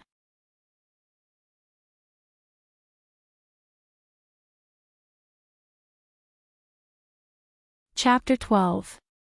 Wuming and Leah played crazily for the whole day, forgetting the time. When they came back to their senses, it was already sunset. Let's go, Leah. I'll personally cook today and make you a delicious meal. Wuming held Leah's hand and said with a smile. Well, I'm looking forward to it, Vi. Leah smiled brightly, like a gorgeous lily. Wuming was stunned. It seems that Leah is really tired these days. It's been a long time since I saw Leah smile like this. After returning home, Wuming made a sumptuous dinner for Leah under Merlin's resentful gaze. After eating with Leah, Leah asked to practice her swordsmanship and went to the backyard of the house. Wuming asked Merlin as he cleaned up the dishes. What's going on with King Yusef? Did he ask you to do this? Although it was a question, Wuming used an affirmative tone. Merlin sat on the wooden chair in front of the dining table and said without changing his expression, yes. Of course, King Yusef wanted it. When he knew that you had been in seclusion for nearly 3 months and had not come out, he decisively cut off the magic that I set up for him to maintain his life. He used the reason that, since the legendary dragon could not protect my people and my land, then my descendants will protect them, to forcibly cut off the magic, and then he died suddenly. Merlin sighed. It was obvious that King Yusef wanted to do this from the beginning. If it were not for Wuming doing a good job these years, King Yusef would have cut off the magic that maintained his life earlier. Wuming put the washed dishes in the kitchen and sat opposite Merlin. Since I have made a contract with him, then I have a certain responsibility for his death. I will be responsible for Leah's coronation. Although Wuming had lived in modern human society for more than 10 years, it did not mean that he had become like a human. As the great origin dragon, Wuming did not want to break his promise. Even if he broke his promise because of an accident, Wuming would try his best to make up for it, not to mention that this was not breaking his promise. As expected of the legendary dragon, my dear friend, Wuming. In fact, Merlin hated humans. Therefore, for Merlin, Wuming, whose bloodline was the origin dragon, was a very good friend. As for the reason why Merlin hated humans, Wuming did not know. If Merlin did not say it, he would not ask. As for why Merlin would help King Yusuf and teach King Arthur, Wuming did not know. When is the sword and the stone sword drawing ceremony? Wuming asked. 3 days later. Finally, the new king is going to ascend the throne. This country, in the end, still has to rely on themselves to save it. Wuming sighed. Strictly speaking, Wuming and Merlin were not citizens of this country. Merlin had the highest level of magicians, clairvoyance, and he had long seen the destruction of King Arthur's dynasty. Wuming, on the other hand, was just a passerby. Wuming also knew that King Arthur's dynasty would be destroyed. Wuming wanted to stop this tragedy, but history had the power to correct it. Even if Britain was not destroyed in King Arthur's generation, it would be destroyed in the next generation. This generation would be the source of the destruction of the next generation. Wuming did not know if he would oppose Merlin in the future. First, Merlin was a trustworthy friend. Second, he was also a powerful wizard and swordsman. Based on these 2 points alone, Wuming did not want to fight with him. Merlin was the same. It was not easy to make a close friend. Who would want to fight with a sword? Time passed quickly. 3 days later, in the courtyard where the sword and the stone was located, the sword in the middle was covered by a red cloth. There was a sea of people here, and it was unusually crowded. Fortunately, the walls of the courtyard were net-shaped fences that did not obstruct the view. The courtyard was not small, and it could barely accommodate the knights who wanted the sword. Of course, there were people outside the fences. After all, the king's selection ceremony was very important. When everyone arrived, Merlin, who had been wearing the same clothes, appeared. He lifted the red cloth covering the sword and the stone, and the sword and the stone appeared in front of everyone's eyes. It was a very beautiful sword. Compared to a weapon, it was more like an ornament, a sword that the king did not need to fight. However, this sword was far from that simple. The sword was inserted into a square stone. Around the stone were written, "Whoever pulls out this sword, and is born here, is the king." The sword was also engraved with the inscription, "Only the king can take the sword and the stone." It meant that, only the king can pull out the sword and the stone. As the British silver dragon who had the most children after King Yusuf, Wuming was the first to step forward and pull out the sword. Wuming knew that he could pull it out. After all, this sword was enchanted by Merlin. Wuming could still pull it out if he wanted to. Because it was just a formality, Wuming stepped forward and gently grasped the sword. He then let go and said with a smile, "It seems that I can't pull it out." The nobles were obviously relieved. Compared to the British silver dragon in front of them, they would prefer someone else to be the king. After all, Wuming had been at odds with these nobles for many years. However, the commoners and some of the knights were a little disappointed. Next, one by one, the knights stepped forward to pull out their swords. Some of them knew their limits and tried to pull out their swords lightly. Knowing that they couldn't pull it out, they stopped. Some of them hugged their swords tightly until their faces turned pale. Only then did they walk away unwillingly. Wuming saw all of this. He vaguely remembered the faces of those who didn't want to pull out the sword. He was going to recruit these people into the new order of knights. Since Wuming became a knight, Wuming had always believed that character was more important than strength.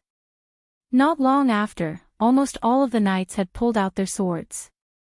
There was only one special knight left, and that was Artoria, who was disguised as a man.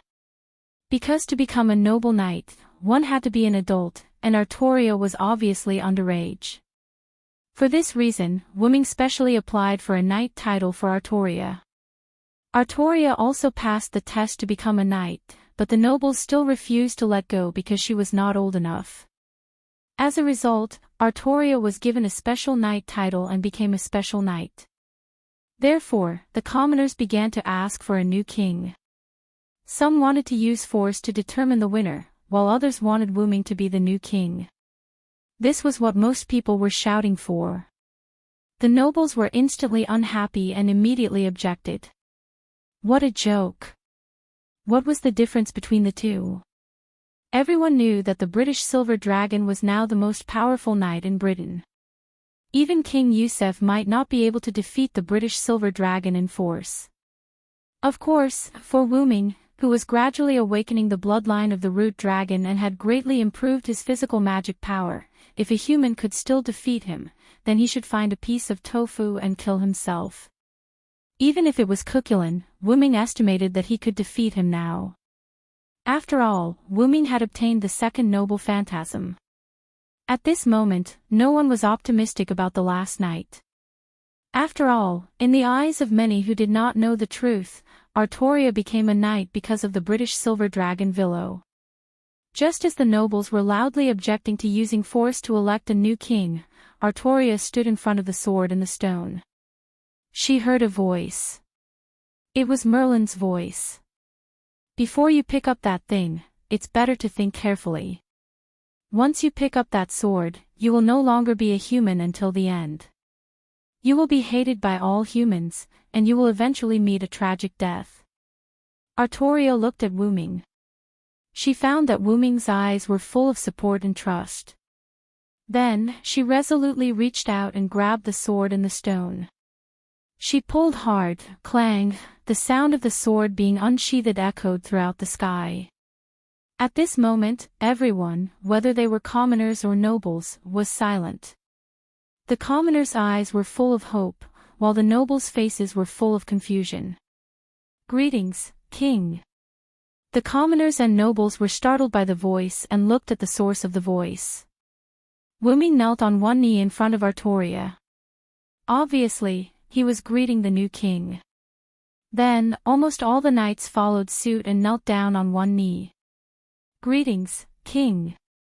The voices of the knights were united and resounded through the sky. When the commoners saw this, they hesitated for a moment. Then, they followed suit and knelt down, shouting, "Greetings, King." The nobles clearly wanted to quibble about something. Wu Ming did not even look at them and shouted again. "Greetings, King." This time, Wu Ming's wooming was mixed with magic. His voice rang in almost everyone's ears. The knights and commoners shouted together. "Greetings, King." "Greetings, King." "Greetings, King." This voice did not stop for a long time. The nobles looked at Artoria, who was holding the sword of the stone high in the sun. The nobles were influenced by the people and the knights. The knights and commoners also shouted together. However, the nobles' voices were still a little unsatisfied. "Greetings, King." Wu Ming looked at Artoria, who was surrounded by the sunlight and the commoners, and muttered. "King Arthur, Artoria Pendragon. A new king is born."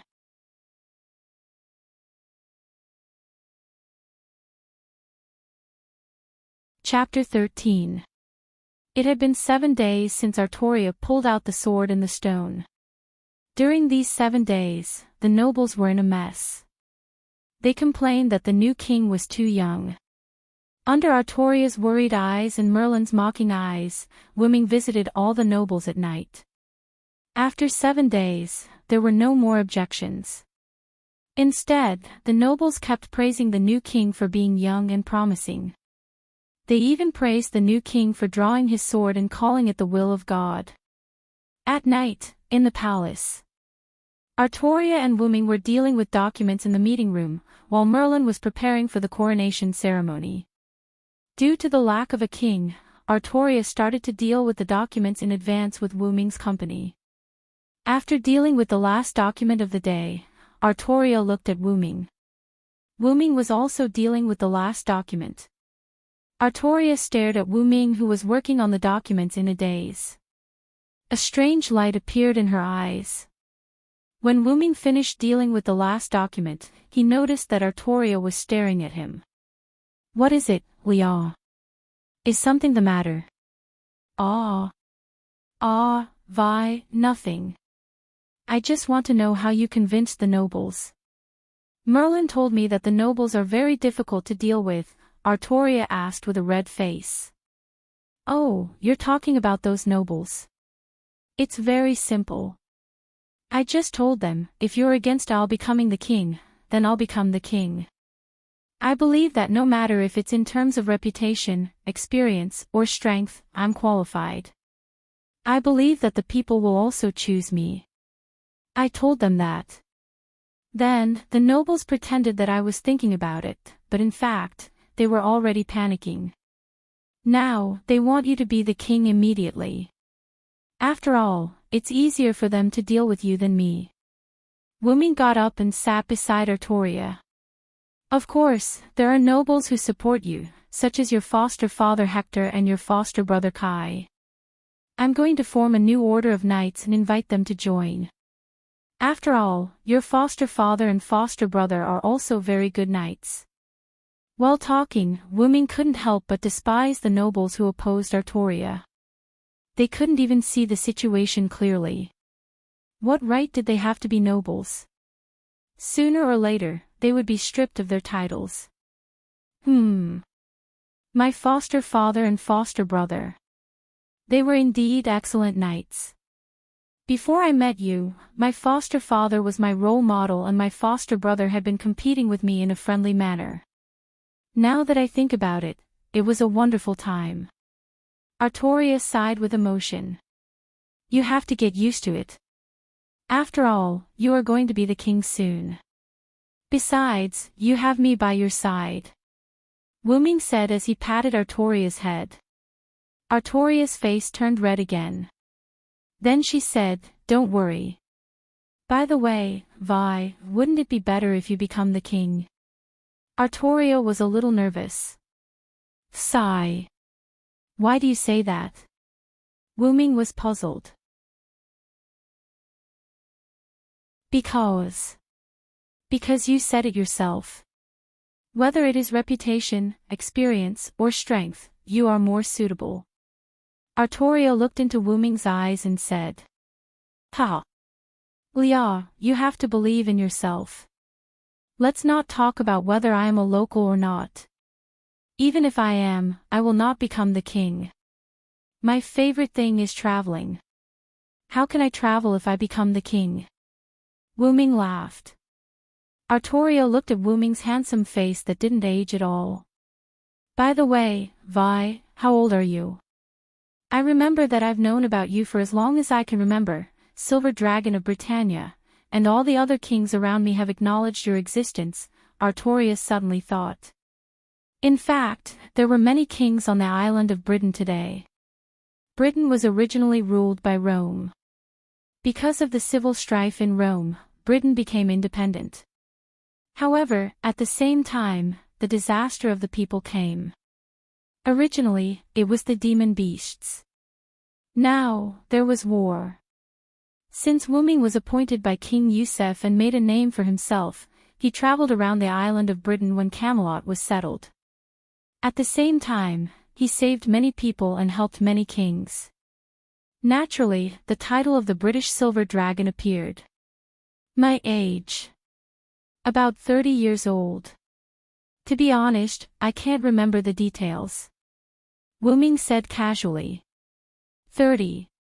30 years old. Are you really blessed by the legendary dragon, Vi? Artoria sighed in amazement.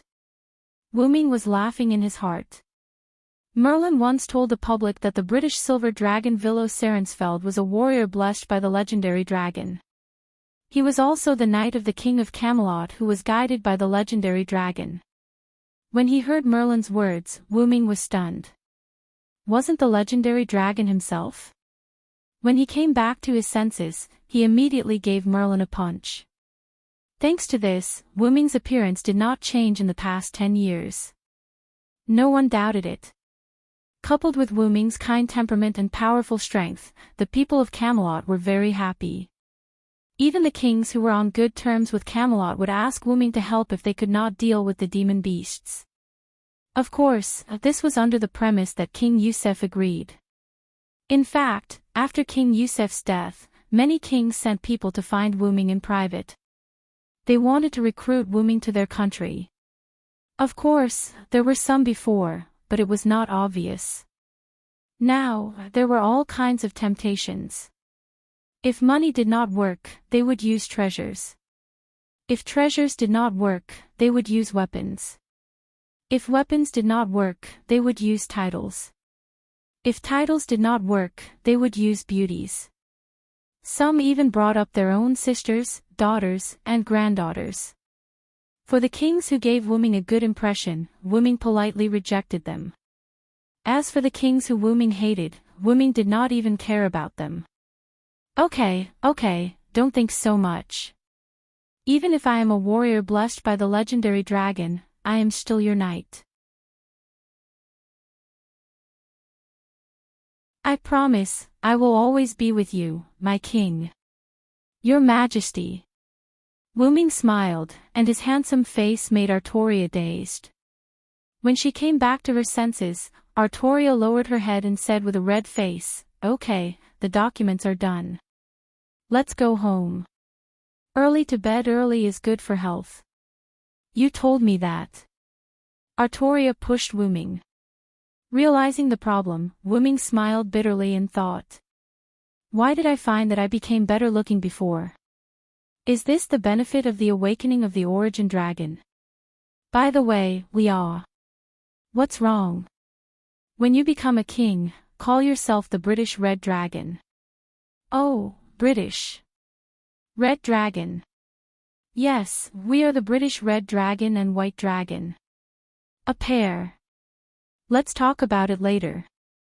Okay, don't push me." Liao, why is your face so red? Are you sick?"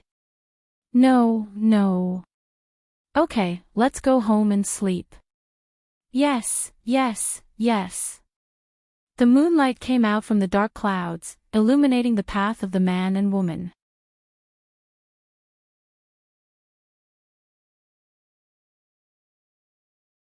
Chapter 14.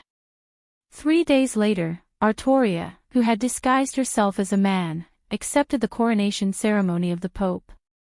To be honest, Wu Ming was disgusted by the coronation ceremony. After all, as a king, he had to let a believer be crowned. Well, although the West had always been like this, Wu Ming was not interested in gods. It was not that Wu Ming did not believe in the existence of gods. In this world full of mysteries, all kinds of things that people imagined were possible. Gods definitely existed in the world of the M-shaped moon. Even in the ordinary world that Wu Ming lived in, who could guarantee that there were no gods before? After the coronation ceremony, Wu Ming did not leave immediately. After all, as the symbol of Camello, Wu Ming still had to greet the ambassadors sent by the kings. This was the legendary diplomacy. After the ambassadors left, Wu Ming sat in the hall of the palace and let out a long sigh. "Sigh, Wei, are you all right? You look like you're having a hard time," Artoria asked Wu Ming. As a king, she had to greet the ambassadors together with Wu Ming. "I'm fine. I'm just not used to being a politician," Wu Ming said lazily. "Politician? You have invented a very good word for it, Vi," Artoria said, reading Wu Ming's modern language carefully and admiringly. "Ahahaha. Actually, someone taught me this term," Wu Ming said a bit awkwardly. "By the way, about the night order I mentioned, have you thought about it?" Wu Ming asked. "Well, I think it's good. We can do it," Artoria said seriously. "No, the recruitment of the night order must be strict. Ability is not the most important thing. Character is the most important." Artoria raised her young face and looked at Wu Ming. "Don't worry. I've thought about it. In the end, you will be the final judge." Wu Ming touched Artoria's face and said, Is that so?" Why are you touching my face? Artoria asked with a red face. To be honest, every time Wuming touched her body, Artoria would blush. Sometimes it was slightly red, and sometimes it was as red as a monkey's butt. Because when I think that the owner of such a young face has to shoulder the burden of the whole country, I feel that God is unfair. Wuming's eyes were filled with pity. After saying that, Artoria's face was no longer red. And Artoria were both silent. When I knew that I was going to be a king, I was very scared. Artoria paused and continued, Merlin told me that I was born to be a king. Ever since I could remember, he had been teaching me everything that a king should have. During the day, I kept practicing. At night, Merlin taught me magic in my dreams. Slowly, I got tired of it. Wuming's hand stopped touching Artoria's face. Because I was scared. The more I learned, the more I felt that I was not capable enough.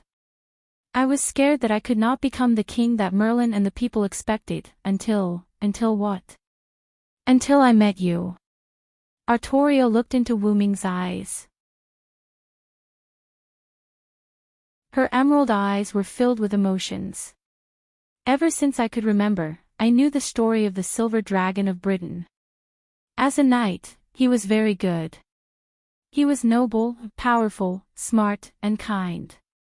Everyone in Camelot praised him. Slowly, I started to work hard to become the Silver Dragon of Britain. Wuming put down his hand and listened to Artoria carefully. Back then, you met me in the forest where I often practiced. You said that you wanted to take me as your squire.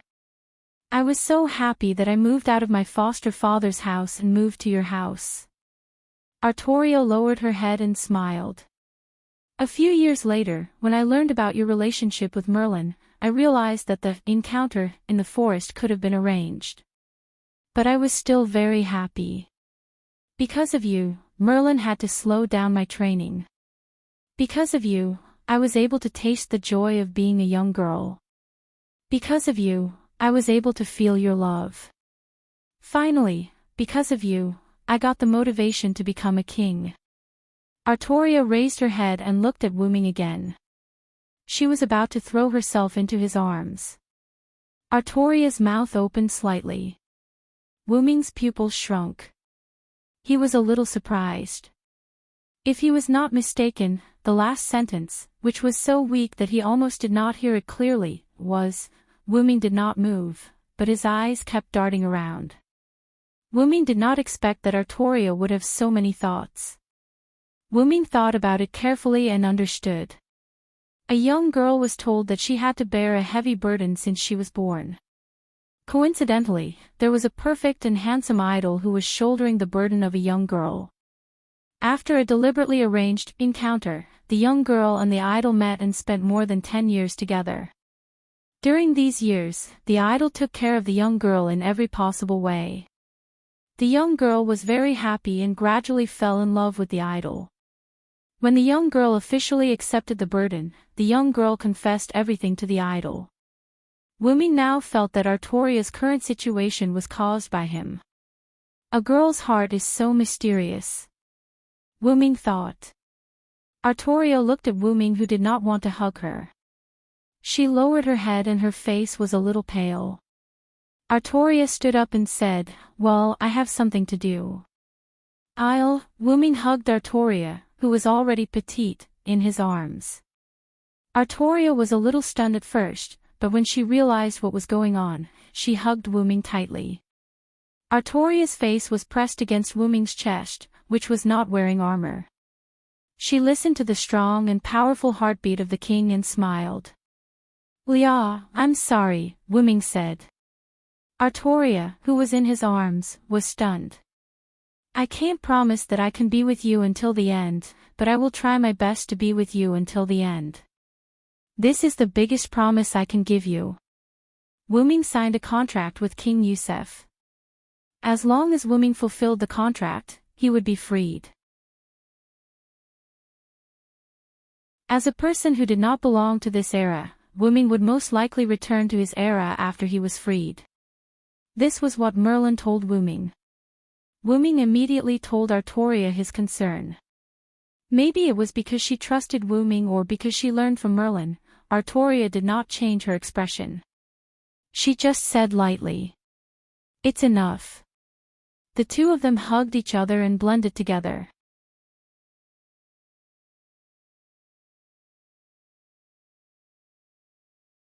Chapter 15. The next day, in her office in the palace, Artoria was sitting on a chair with her back against the floor-to-ceiling window. She was going through the documents she had submitted that day seriously. Merlin and Wuming were standing on either side of Artoria, giving her advice. Wuming was actually learning from her. After all, compared to being a politician, Merlin was more suitable than Wuming. After all, he was older. Just kidding. Wuming had also learned a lot about the skills of a politician when he was learning from Skaha. In addition, Wuming had dealt with the nobles and kings of various countries over the years, so he had learned a lot. However, compared to Merlin, who had taught Artoria how to be a king, Wuming had to admit defeat. Time went by little. When Artoria finished the last document under Merlin's guidance, Merlin stretched his body and said, "Let's go." Phew. The speed of processing today is obviously faster. It seems that soon, the king will be able to process documents alone. Wuming nodded and said, "Yes, the king is indeed growing fast. She is one step closer to unifying the island of Britain. I have to thank the two of you. After all, without you, I wouldn't be who I am today," Artoria said calmly. Since last night, Wuming and Artoria had agreed that one would live as the king, and the other would continue to live as the king's knight. This led to the separation of superior and subordinate in the palace office. "By the way, it's getting late. It's time for dinner." Artoria clenched her right fist and punched the palm of her left hand. Hearing this, Wuming and Merlin were speechless. Wuming looked at Merlin and said with his eyes, "Why didn't I realize that the king has such a big appetite before?" Merlin also looked at Wuming. Maybe it's because I pulled out the sword in the stone, maybe." Artoria had already walked to the door. She turned around and asked, "What's wrong?" "Villo, Merlin, it's time to eat. Let's go, or we won't have enough time. You've eaten so much, it'd be strange if you had enough time." Wuming and Merlin shouted in their hearts, Okay. Coming. The dividing line of rice. After the meal, Merlin said, "I'm going to guide my new student." Then, he left the palace. According to Wuming's understanding, Merlin's new student was the daughter of a noble. Other than his face that made him want to Wuming from time to time, Merlin's only flaw was that he liked to hook up with little girls. Is that so? I believe that if it's you, you should be able to guide that student well. This was the king who did not know the truth. Okay, my king. Let's not talk about Merlin for now. What do you think about the new knight order that I mentioned earlier? Wuming laughed to divert the king's attention. I think it's a good name. Right. How about we call it the Knights of the Round Table? Artoria blushed and said,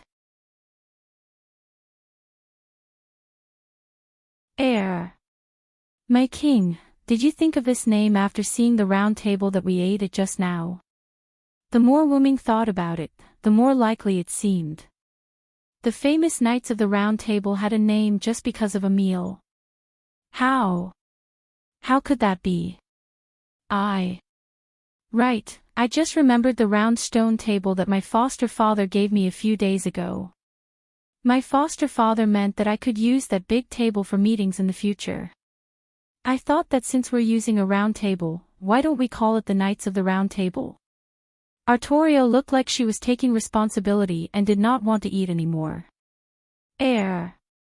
Okay, my king. I'll trust you this time. But that table is okay when there are not many people. It's a bit small when there are too many people. Well, we can build a big round table in the future. We'll use this one first. Artoria blushed. Yes, Leah is the best. Wuming patted Artoria's head again. Sob. Didn't you say that we have to maintain the relationship between a king and a knight? Why are you like this? Artoria cried. Didn't you say that we don't have to maintain the relationship between a king and a knight when there's no one around? Sure enough, it's more comfortable this way. I'm not used to being a loyal knight. Wuming stretched and said. Humph. You're just Leah's lover. I'm the king now, not Leah. Please respect me. Artoria's face was full of shame and anger. Oh. Is that so, my king? Wuming smirked. Wait. What are you doing? Wait. Ugh, seeing Wuming's face getting closer and closer, Artoria panicked. Finally, the two faces met. Artoria's eyes widened. She couldn't believe that her first kiss was gone just like that. Wuming only kissed her lightly and left immediately. What do you think, my king? I respect you very much. Wuming continued to smirk. In the end, Wuming was still moved by the young girl in front of him who he had watched grow up. Although it was somewhat difficult to say it out loud, as he was almost 30 years old, it didn't matter. Anyway, as the root dragon of the long-lived species, Wuming wasn't even a baby at 30 years old. Besides, Wuming wasn't the kind of person who procrastinated. If he liked someone, he would want to be together. Of course, Maeve's situation was special. Wuming only treated Maeve as a little sister who lacked love. Alright, let's get down to business. Looking at Artoria's blushing face, Wuming felt that he should give Leah some dignity as the king. After saying that, he went straight to his office. As expected, the king is still a little girl now. She's still a long way from King Arthur, who was good at war. Wuming thought to himself. Artoria, who was still blushing, calmed down and followed him to his office. What I mean is, the knights can come from different countries and even have different faiths. The meaning of the round table is equality and the world. All the knights of the round table are equal and partners. There is no difference between the round table and the round table. Everything is for the king and for Britain. Wuming told her the definition of the round table that he knew before. After all, it was better not to change history. Besides, the definition of the Knights of the Round Table was really good. However, when Wuming thought that he did not change history, history had changed a long time ago. Knights of the Round Table, huh? As expected of the Silver Dragon of Britain. You think differently. I was just thinking. Ahem. Artoria seemed to have realized that she almost said something wrong. She coughed. What are you thinking? Wuming smirked again. Ahem. Just like what you think. Artoria glared at Wuming. That's what you think for now. If there are any changes, we'll talk about it later, Artoria said seriously. Yes, my king. Wuming's expression also became serious. After all, even if they were lovers, there was still a hierarchy when it came to important matters. Besides, Wuming respected Artoria's position as the king. After that, the two began to talk about other things about Camelot. The king was also growing up slowly.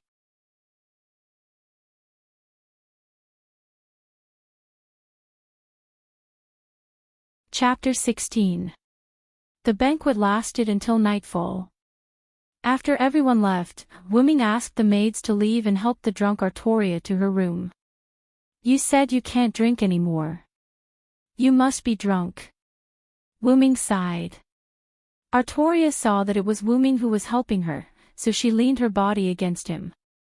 In the end, It was Wuming who was holding Artoria in his arms and moving forward little by little. Ugh. I didn't drink that much. I'm so tired. Vi. My head hurts. Artoria rubbed her head against Wuming's chest. Was it because Wuming didn't wear his silver armor today? Wuming shook his head.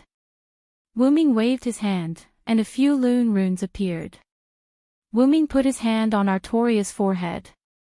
Do you feel better, Liao? Wuming used the lune rune to purify her. Aha! Much better. Artoria opened her drunken eyes. At this moment, there was only sobriety in her eyes. By the way, Vi, did you secretly use the lune rune on yourself? How come you're fine after drinking so much? Artoria looked at Wuming angrily. Wuming laughed and patted Artoria's head. Now that's an adult, little Liao. I'm the king. Don't hit my head. Yes, yes, yes. As they were talking, Wuming and Artoria arrived at Artoria's room. Let's go in, Liao. I've talked to Wire. You just need to talk to her. Aha. Why are you calling her Wire? You sound so close.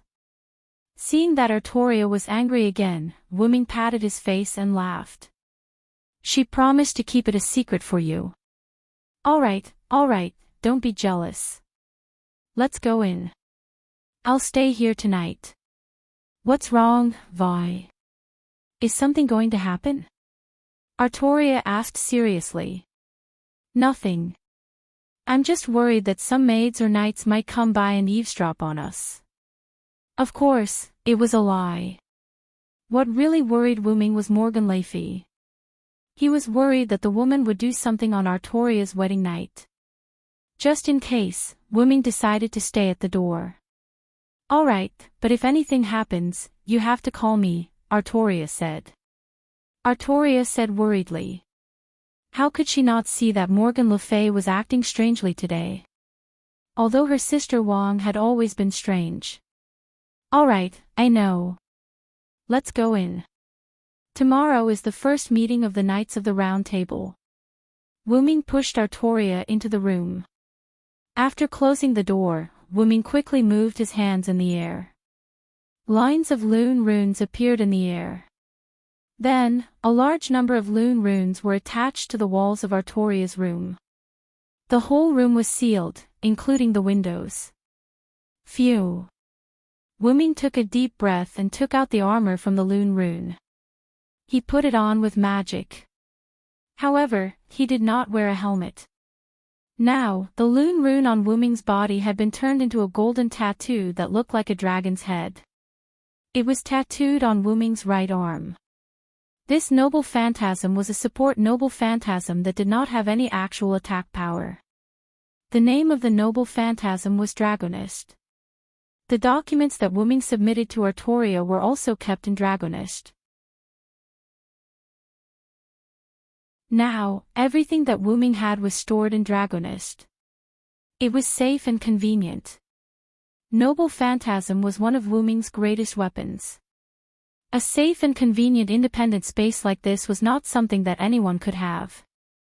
Wuming fastened X Silver, Meteor Silver, to his waist and activated Yggdrasil, to turn it into a silver arm and put it on his left arm. He crossed his arms in front of his chest and waited for Morgan Le Fay to arrive. The moon slowly rose. When the moon was in the middle, the lights in the corridor were extinguished by the wind outside the window. After a while, Wuming opened his eyes. Logically speaking, there should be knights patrolling the palace at night. However, it was completely dark and there was no one around. Obviously, something was wrong. Wuming used his mana to sense the surroundings and Artoria's room. He could not sense anyone in the room or around him. Wuming also sensed the strange atmosphere around him. Illusion. Wuming was shocked. How could I be affected by an illusion? This is not the era of the gods. There shouldn't be any illusions that work on me. Wuming closed his eyes and used his own mana to stimulate the power of the will in his mind. Ugh! Wuming groaned and opened his eyes. The scene in front of him changed back to the previous corridor. The lights were not blown out and were still burning. However, there was an additional figure in front of Wu Ming. Your Highness Morgan Le Fay, what brings you here so late at night? Wu Ming wiped the golden blood from the corner of his mouth. He also used his mana to check Artoria and Guinevere's room. Oh, I see that Mr. Villo is still guarding the king and queen's room. I was worried that you might be lonely, so I came to see you. Morgan Le Fay smiled. I'm fine. If you don't have anything else to say, you should go to bed early. Wu Ming said calmly. All right, Mr. Villo. I'll take my leave now. Good night. Morgan turned around and left. Wu Ming watched Morgan Le Fay's figure disappear around the corner of the corridor. Wu Ming did not expect Morgan to leave. Of course, Wu Ming did not believe that she was here to visit him. That woman would not do something so boring. After checking Artoria and Guinevere's condition, Wu Ming pulled himself together and started his night watch again. It seems that I have to find a way to train and use my mental power in the future. Wu Ming was sure that Morgan used a kamikaze illusion on him. It was not that Wu Ming did not believe Morgan, but Wu Ming knew her too well. The person who knows you best is your opponent. This sentence was not without reason. Wu Ming guessed that Morgan might have used a kamikaze magic tool. Not to mention that kamikaze magic was lost. Even if it was, Morgan Le Fay could not. No, with her talent, it's not impossible for her to learn one or two kamikaze magic. Wu Ming rubbed his chin and thought. I just don't know what he did tonight. I just don't know if Mordred will be born. Morgan did not succeed in meeting King Arthur. Wu Ming was sure of this because even if she used spatial magic, the Lune rune would react. Wu Ming used the 18 primordial lune. Wu Ming did not believe that Morgan could avoid the primordial lune's magic. Forget it. I'll deal with whatever comes my way. I'll just take it one step at a time. Slowly, the sun rose.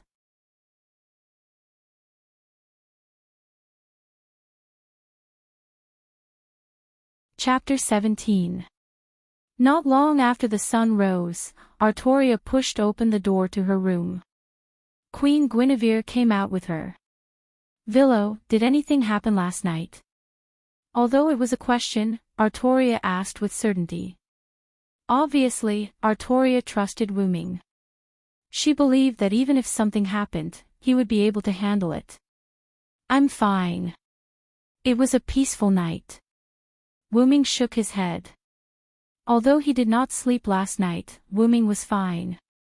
Well, since it's daytime, why don't you take a nap, Lord Villo? Guinevere asked from behind Artoria. That's right, Villo. You should take a nap to avoid any mistakes at work. Artoria was also concerned. It's fine. When I was traveling, I didn't sleep for 3 days and 3 nights. One night is nothing. Wu Ming shook his head. To be honest, Wu Ming once found a giant egg by accident. After eating it, he was chased by a monster for 3 days and 3 nights. The egg was the monster's child. In the end, Wu Ming had to jump off a cliff and stay in the water for half a day before he was able to escape the monster's pursuit. Now that I think about it, it was really dangerous. Wu Ming mumbled. What? Artoria was confused. Nothing. All right, let's go eat. The chef should have made breakfast. After breakfast, we still have the first nights of the round table meeting. Wu Ming quickly covered it up. You're right. Let's go, Guinevere, Artoria said to Guinevere, who was behind her. Yes, my king. Guinevere smiled. The moment he smiled, Wu Ming and Artoria were stunned for a second. Then, they realized what was going on. Guinevere, you're so beautiful. Artoria's face blushed as she complimented. This made Wu Ming stunned. Could it be that Artoria wanted to turn the act into reality and become a lesbian? However, what Artoria said next made Wu Ming lose his composure. No wonder the Villo was so infatuated. This time, Guinevere didn't say anything. He just looked at Wu Ming with a slightly red face. Cough, let's go and eat. It won't taste good if it gets cold, Wu Ming said immediately.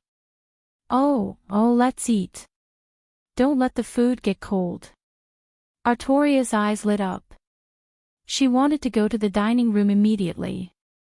Wu Ming smiled helplessly and dragged Guinevere to follow her. After dinner, Artoria went to prepare for the meeting. She asked Wu Ming to escort Guinevere to the library of the palace. It was Guinevere's request. According to Guinevere, she had loved to read since she was young. She had basically read all the books in Liao Dequan's territory. After arranging 2 maids for Guinevere, Wu Ming went to the round table conference room. Ever since King Liao Dequan brought the giant round table here, Artoria immediately asked Merlin to use magic to move the table to a large empty room. She named the room the Round Table Conference Room. Wu Ming pushed open the door and found many people sitting around the table. Wu Ming glanced around and found that almost all the current knights of the Round Table were here. Wu Ming walked to Artoria's side. As the first knight, Wu Ming naturally sat next to the king. Lancelot sat on the other side. After Wu Ming took his seat, Artoria glanced at everyone in the room and began to speak. In general, she wanted to save the people, save Britain, unify Britain, and drive the invading Saxons out of Britain. In fact, this was a mobilization meeting. Soon, it was noon. Well, that's all I have to say. Let's go and have dinner. Artoria stood up as she spoke. Yes, Your Majesty. Everyone shouted in unison. Wu Ming was sitting on a big rock in the yard of his house with his eyes closed. Ever since Wu Ming fell into Morgan Le Fay's illusion, Wu Ming began to cultivate his mental strength. The best way was to ask Merlin for advice. As a half-nightmare, Merlin had unimaginable mental strength and magic power. Naturally, he also had a way to cultivate mental strength. In response to Wu Ming's friend request, Merlin immediately told Wu Ming how to cultivate mental strength. He also taught Wu Ming for dozens of days. Now, Wu Ming was cultivating his mental strength. A strange wave was emitted from Wu Ming's body. It gave people the feeling that as long as they stood in front of Wu Ming, they would be completely seen through. Wu Ming continuously extended this force until it was 5 meters away. Then, this force began to shrink until it was completely close to Wu Ming. Then, Wu Ming slowly floated up. This was Wu Ming's way of using his mental strength, telekinesis. This was a method that Wu Ming accidentally discovered. It could be used to move things. Because Wu Ming's mental strength was more solid than Merlin's, Merlin suggested that he try to develop telekinesis. It could also strengthen his mental strength and increase his resistance to illusions. Because his mental strength was unusually solid, Wu Ming's telekinesis was more suitable than other people's. Bam bam, a knock came from the door. Wu Ming slowly landed on the rock and opened his eyes. Come in. The one who walked in was a knight with a resolute expression. Oh, it's Guy. Is my king looking for me? Wu Ming asked when he saw the person. Yes, Sir Villo. My king is looking for you. It's about the war. Ever since Guy joined the Knights of the Round Table, he was dragged to the palace by Wu Ming to be the palace's butler. According to Wu Ming's understanding, Guy was an excellent knight in all aspects except for his inability to control his mouth. Got it. I'll be right there. Wu Ming jumped off the rock and walked to the door. Guy wanted to move to the side to let Wu Ming walk in front. Wu Ming patted Guy's shoulder and said, I told you to just call me Villo in the future. Don't call me sir. Why are you, Gawain, Egwene, and the others so stubborn? Wu Ming said earnestly. Please forgive me, Sir Villo. I will change in the future. Gawain and the others have said that dozens of times. Forget it. You can call me whatever you like. Wu Ming shook his head and said helplessly. Guy also smiled faintly. After that, Wu Ming and Guy went to Artoria's office. To be honest, because of magic, the current Britain was very similar to 1,000 years in the future in many aspects. For example, this office had floor-to-ceiling windows, colored silk, mahogany desk, mahogany bookshelf, and marble floor. Wu Ming switched to straw paper when he came to Britain not long ago, replacing the parchment paper. While Wu Ming was sighing, Artoria spoke. Wu Ming, I'm going to conquer the Saxons in the north of Britain immediately. Artoria's expression was not very good. Did something happen? Wu Ming asked. Take a look at this. Wu Ming took the straw paper from Artoria. The more Wu Ming read, the worse his expression became. Although it was not as bad as Artoria's, it was still very serious. It's up to you, my king. Wu Ming read the paper and handed it to Guy, who was standing on the side. Wu Ming's words meant that he agreed. Guy, pass down the order. Gather the whole army. The target is Fort Decres in the north of Britain. Guy, who had finished reading the paper, received the order with a gloomy expression. Yes, my king.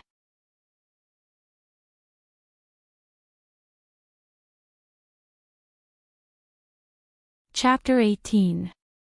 3 days later, Artoria, in her armor, stood in front of the assembled army. Everyone, the Saxons have disturbed our homeland and committed many heinous crimes. Now, we are going to drive them out of our homeland and protect the people of Britain. Drive out the Saxons. Protect Britain. Wu Ming raised his sword Silver and shouted. Drive out the Saxons. Protect Britain. Everyone raised their weapons and shouted. Pass my order, march. Under Artoria's command, the army began to march towards the Decres fortress in the north of Britain. Because the Decres fortress was not far away, Artoria only took half a day to reach the nearest town to the Decres fortress, the city of Laiku. The lord of this town was called King Laiku.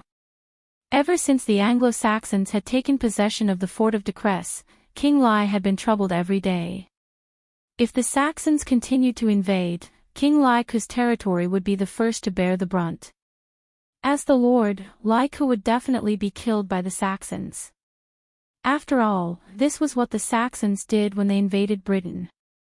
If it wasn't for the fact that the Decres fortress was the only way to connect the north and the south of Britain, Artoria would not have brought her army here so quickly. Of course, the Saxons' actions also irritated Artoria. After Artoria settled the soldiers and knights, King Laiku invited Artoria to the city lord's mansion. Artoria sat on the city lord's seat with Wu Ming and Lancelot behind her. King Laiku, who was standing in front of Artoria, smiled apologetically. Ah! King Arthur is young and promising. Behind you must be Lord Villo, known as the Silver Dragon of Britain, and Lord Lancelot, the Knight of the Lake. Both of you are very talented. All right, King Laiku, hurry up and tell me the specific information about the enemy. Artoria frowned and said unhappily. King Laiku also knew that he had angered the king in front of him. Considering that he still needed the king's help to deal with the Saxons, he began to explain the information about the enemy. After all, the information Artoria received was not complete. She still needed information from the local tyrant to supplement. Before Laiku could finish his story, Artoria suddenly yelled at him. Get to the point. Artoria's shout scared King Laiku. After all, Artoria had the blood of the red dragon, so her aura was a lot stronger than the others. Wu Ming shook his head in his heart. Laiku Wang's words were really nonsense. He was actually telling the information from the beginning like he was telling a story. Moments later, Artoria left the mansion with Wu Ming and Lancelot, leaving behind Lai Kuwang, who was in shock. After returning to the camp, Artoria summoned the knights and began the first pre-war meeting of the enemy. Calm Artoria coup of the Decrez fortress.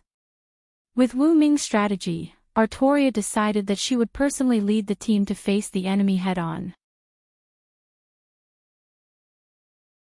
He secretly sent Wu Ming to form an assassination team to infiltrate Decrez fortress. Artoria did not care about assassination. She thought that it was not in line with the way of the knights. But under Wu Ming's persuasion, Artoria agreed. After all, the Decrez fortress was built on the side of a mountain. It was easy to defend and difficult to attack. Even if the Saxons could not defeat Artoria, they could still defend the gate. After all, the Saxons were a group of warriors, not knights. At night, Wu Ming led 5 soldiers personally selected by him. They were all experienced assassins. With the help of Wu Ming's Lune Rune, they entered the Decrez fortress through the cliff next to it. Although the Decrez fortress was called a fortress, it was actually a town. It was just that the walls of the town were very strong. When Wu Ming and the others saw the miserable state of the Decrez fortress, the 5 soldiers immediately lost their composure. On the wide streets, not a single resident could be seen. The barbaric figures of the Saxons were everywhere, and large amounts of blood could be seen on the ground. There were even cases where the Saxons would drag people out of their homes and assault them, all because the Saxons were in a bad mood. Wu Ming quickly led the 5 soldiers into an uninhabited house. As for the original inhabitants, Wu Ming guessed that they had been killed by the Saxons. The 5 soldiers almost exposed themselves when they were agitated. In fact, Wu Ming only chose 5 soldiers because their families were in the Decrez fortress. They had rushed over when King Arthur announced the formation of the Knights of the Decrez. Because they were not strong enough, they were assigned to the barracks. That night, Wu Ming ordered the 5 soldiers to scout out the Saxons. On the other hand, he wanted them to go to their homes and see if their families were still there. The next day, only 4 soldiers returned. Their expressions were not good, and Wu Ming even saw tears in the corners of one soldier's eyes. As for the one who did not return, Wu Ming did not believe that the Saxons would be able to discover the assassin. According to the 4 who returned, the one who did not return witnessed the scene of his parents being killed by the Saxons. In order to prevent his sister from being humiliated, he rushed out and killed her with his own hands. He also killed the surrounding Saxons. Because he had been exposed, the soldier personally charged into the Saxons that had gathered and died without a complete corpse. Wu Ming sighed and did not say anything. Wu Ming combined the information gathered by the 5 soldiers on the Saxons' distribution. After careful calculations, he set up assassination targets and escape routes. That night, the Saxons lost a few squad leaders. 3 days quickly passed. During the day, Wu Ming's group of 5 continued to gather information on high-ranking officials. At night, Wu Ming's group continued to assassinate. Artoria led troops to attack the Saxons, but the Saxons naturally closed their gates. This was because on the first day, they had been beaten by the Knights of the Round Table and the Camelot soldiers. On the 5th day, after the Saxons lost almost all of their generals, the remaining squad leader immediately ordered them to retreat from Fort de Clays. After retreating, the Saxons left behind a few remaining soldiers and began to massacre the residents of Fort de Clays, burning down the houses. Wu Ming's 4 soldiers could not take it anymore and charged into the enemy ranks. Wu Ming also furiously joined the battle. In the end, the remaining Saxons were all killed, and Wu Ming was the only one left. Wu Ming laid out the 4 corpses and opened the gates of Fort de Clays. Wu Ming did not find the body of the 5th soldier. At this point, King Arthur used only 5 days to take back Fort de Clays, which was known to be easy to defend and difficult to attack in Britain. This battle was known as the Battle of Fort de Clays, and it established the beginning of King Arthur's unification of Britain. At the same time, King Arthur stripped King Lai Ku of his power, and Lai Ku was sent to the guillotine amidst the cheers of the people of Lai Ku.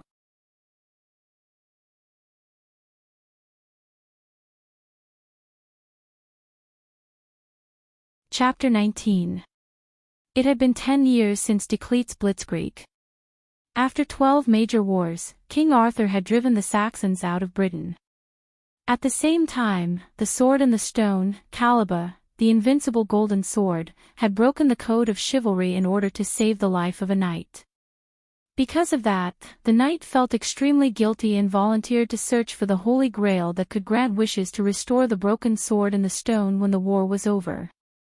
Accompanied by Soundless, Merlin, and Lancelot, Artoria received the star-sacred sword Excalibur and the sacred sword scabbard Avalon from the lake sprite.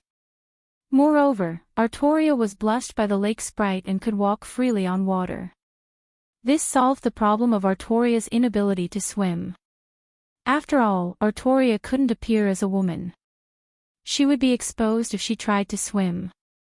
What surprised Wuming was that the lake sprite had also given him a jade pendant, which could be of help to Wuming.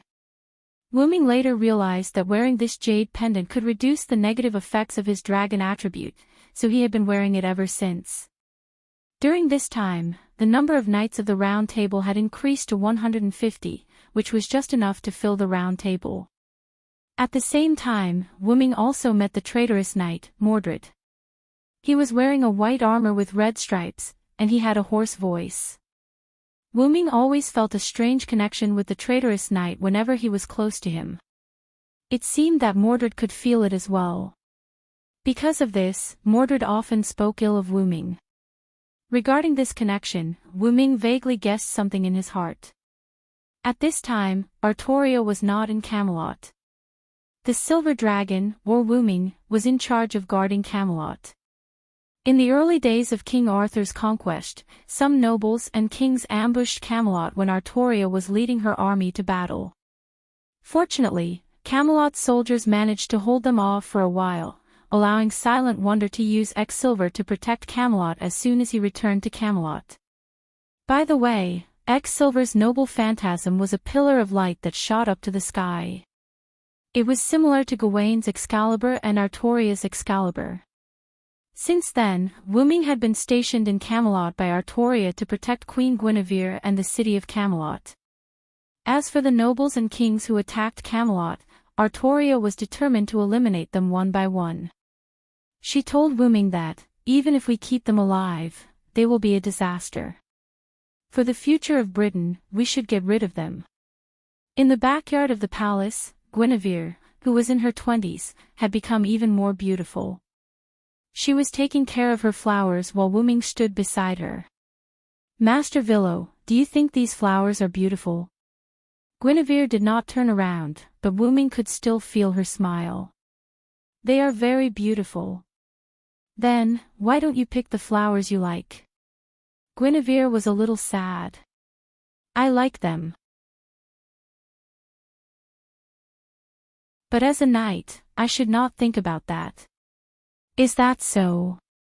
As long as you like them.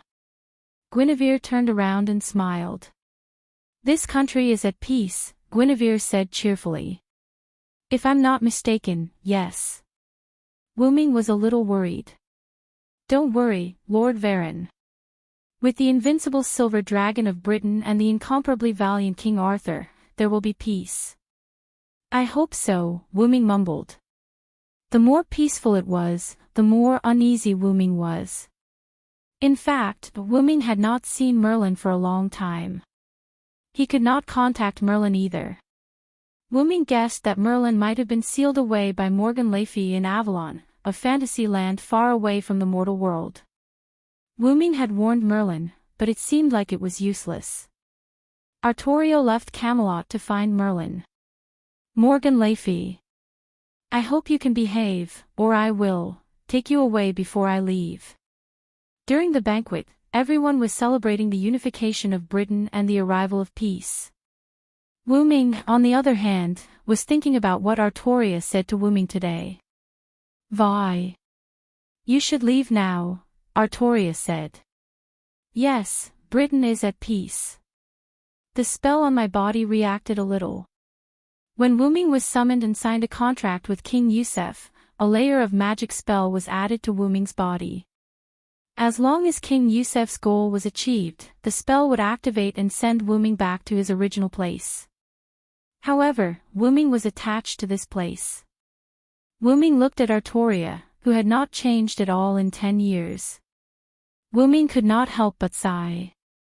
It seems that I have completely gotten used to the identity of a Vilo, Liao. Then what is your real name? Wuming.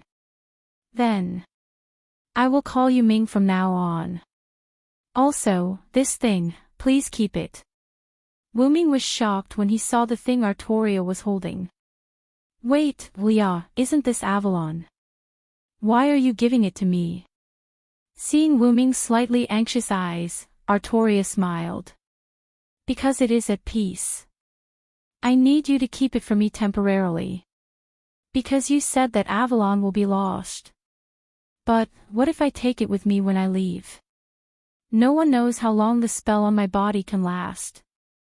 Then, during this time, you will stay close to me and protect me. She finished recalling. Sigh. Wuming sighed. Sure enough, I am still not good at mental activities. Then he shook his head and drank his wine. After the banquet, Wuming was walking to his room in the palace when a maid walked over. Sir Vilo, the king invites you to meet in the back garden to discuss something. Wuming frowned, but said after thinking for a moment. Got it. You can leave now. After saying that, Wuming walked away on his own. But the moment Wuming left, he did not notice that the maid's eyes emitted a faint purple light, like an illusory smoke, mysterious. Wuming, on the other hand, was walking into a trap that was designed for him.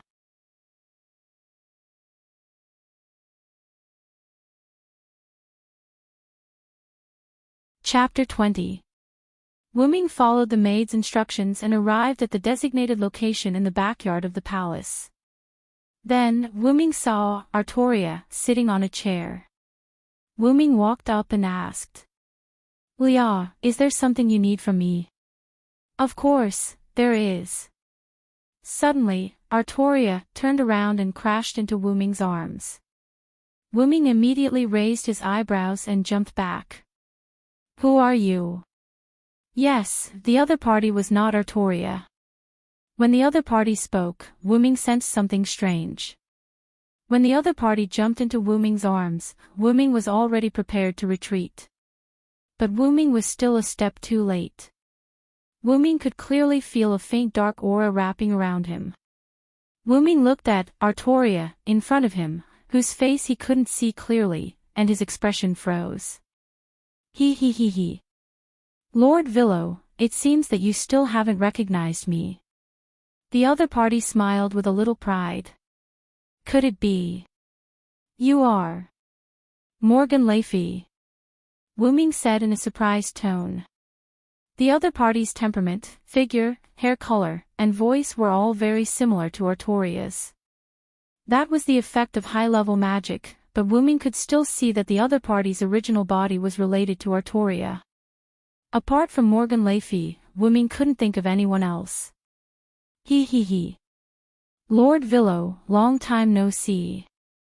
The other party's body was surrounded by magic, and the other party's figure changed. From the magic fog, an adult version of Artoria walked out. It really is you, Morgan Le Fay. Wuming didn't expect Morgan Le Fay's real appearance to be so similar to Artoria's. If Artoria's hair reached her waist and her breasts developed again, she would be exactly the same as Morgan Le Fay. Ah. Lord Vilo, don't blame me. If you want to blame someone, blame yourself for being such an eyesore. Morgan Le Fay smiled charmingly, and a sheepskin scroll appeared in her hand. This is my summoning scroll. No, that's just a replica. Yes, the scroll in Morgan's hand was very similar to the scroll that Merlin and King Yusei once used to summon Wuming. The reason why it was called a replica was that Wuming did not feel his blood on the scroll, and the real scroll was in Wuming's hands. A stream of light surged on Wu Ming's arm, and an ancient-looking sheepskin scroll appeared in his hand. "Are you trying to send me away, Morgan Le Fay?" "Ha ha ha," as expected of Lord Wu Ming. "Also, the darkness aura on your body has already wrapped around you. This thing is something that I obtained with great difficulty. Even if it's you, you won't be able to get rid of it in a short time," Morgan Le Fay said with a complacent smile. Suddenly, a sword light slashed towards Morgan Le Fay. Morgan Le Fay hastily dodged, but the sword light cut off a few strands of her hair, causing them to flutter to the ground. "No matter what tricks you are playing, as long as I can get rid of you before then, all your tricks will be useless." Wu Ming's eyes turned red as he wielded the sacred sword of Meteor, X Silver, once again slashing at Morgan Le Fay.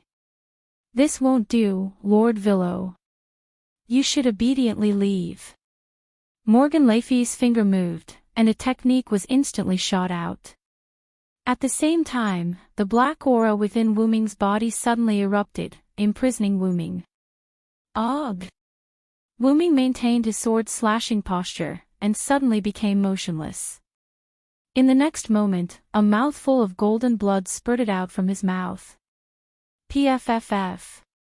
Morgan Le Fay promptly made a decision and prepared a scroll that had already been opened, staining it with Wu Ming's blood. The imprisonment on Wu Ming's body was removed, but the black aura still did not disappear.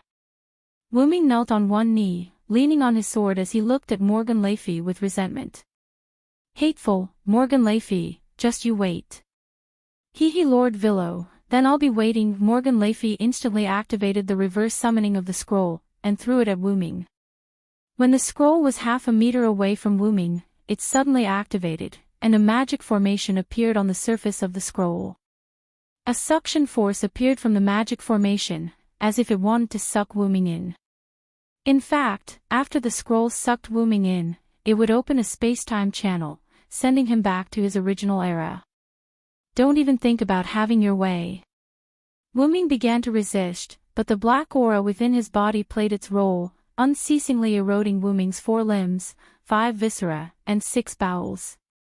Wu Ming's whole body was bleeding, and blood was gushing out from his armor. "Aya! Roar!" Wu Ming's eyes had already turned into scarlet dragon pupils, and his shouts had already turned into dragon roars. Wu Ming's armor began to disintegrate. Pieces of armor fell to the ground, making muffled sounds. Wu Ming's body began to change. Dragon scales slowly grew out of his palms, a pair of dragon wings spread out from his back, and a pair of cuticles appeared on the top of his head. At first glance, Wu Ming had become a monster. Roar! A muffled and painful dragon roar echoed throughout the palace. Many people, including Artoria and Guinevere, heard the roar and rushed to the backyard of the palace. "Vi, is that you?" Artoria quickly put on her clothes and ran toward the dragon roar. Guinevere sped up as well, running at a slower speed than Artoria. "Lord Villo, please be safe." Because Wu Ming was struggling to resist the influence of the space-time suction, and because of the black gas that Morgan Le Fay had obtained from somewhere, Wu Ming, this young dragon of origin, could no longer maintain his original form and began to gradually turn into a dragon. At the same time, his rationality was gradually disappearing. This was also the reason why Wu Ming had never transformed into a dragon. Wu Ming knew that with his current abilities, he wouldn't be able to resist the enormous power of the origin dragon, after transforming into a dragon, and would lose his mind. He didn't expect that he would be tricked by Morgan Le Fay today. Roar! Morgan Le Fay! Le Fay! Roar! Wu Ming rushed toward Morgan Le Fay with a spear in his left hand and a sword in his right hand. However, Morgan Le Fay did not move at all, as if victory was already in his hands. Bang! A large sword that shone like a lake under the moonlight blocked Wu Ming's path. Lance! Lot! Let go! Wu Ming said in a hoarse and intermittent voice. You! You are Lord Villo. Lancelot did not expect that the monster-like person in front of him was the British silver dragon Villo that he respected the most. Let go. No. Please calm down. Lord Villo, do you know what you are doing? She is the king's sister. Lancelot shouted. I want to eradicate the hidden danger for Arthur. Wooming rushed forward with his spear and sword. Because it was Wooming, Lancelot could only keep defending. Your Highness Morgan, please leave this place quickly and find the king. Knight Lancelot, Lord Villo was cursed by a black-robed person in order to save me. He is now unconscious, please stop him. Morgan Le Fay cried. I know, please leave quickly, or I will not be able to stop Lord Villo. Lancelot didn't ask why Wooming and Morgan Le Fay were here. It wasn't that he didn't want to ask, but that he couldn't in this situation. Morgan Le Fay nodded and left. When Wooming saw that Morgan Le Fay was about to leave, he instantly exploded. Ah! After a series of dazzling attacks, the Knight of the Lake's armor was covered in wounds. Sir Villo, please calm down. Lancelot resisted with all his might. Ping dash. Lancelot didn't pay attention and was sent flying by Wooming. Soon after, Wooming instantly arrived behind Morgan Le Fay, who was about to leave, and slashed out with his sword. Way! Just then, Artoria and Guinevere arrived. Just as Silver was about to hit Wooming, the suction force of the scroll reached its maximum, and Wooming was sucked into the dimensional passage. M.O. Root. Roar. Finally, the dimensional passage closed, and the scroll fell to the ground. After that, according to the legends of King Arthur, after King Arthur unified Britain and drove out the Saxons, King Arthur's strongest knight, the British Silver Dragon, sacrificed himself to save King Arthur's sister, the court healer Morgan Le Fay, from a black magician's curse. He was eroded by black magic and turned into an evil dragon, which was then sealed by King Arthur himself. After that, King Arthur was so heartbroken that he repaired the broken armor of the British Silver Dragon every day. He sent out a large number of Knights of the Round Table to search for the Holy Grail and rescue the British Silver Dragon.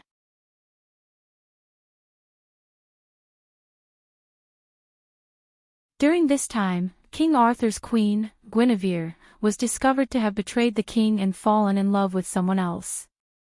A large number of King Arthur's knights unanimously petitioned to have Guinevere burned at the stake.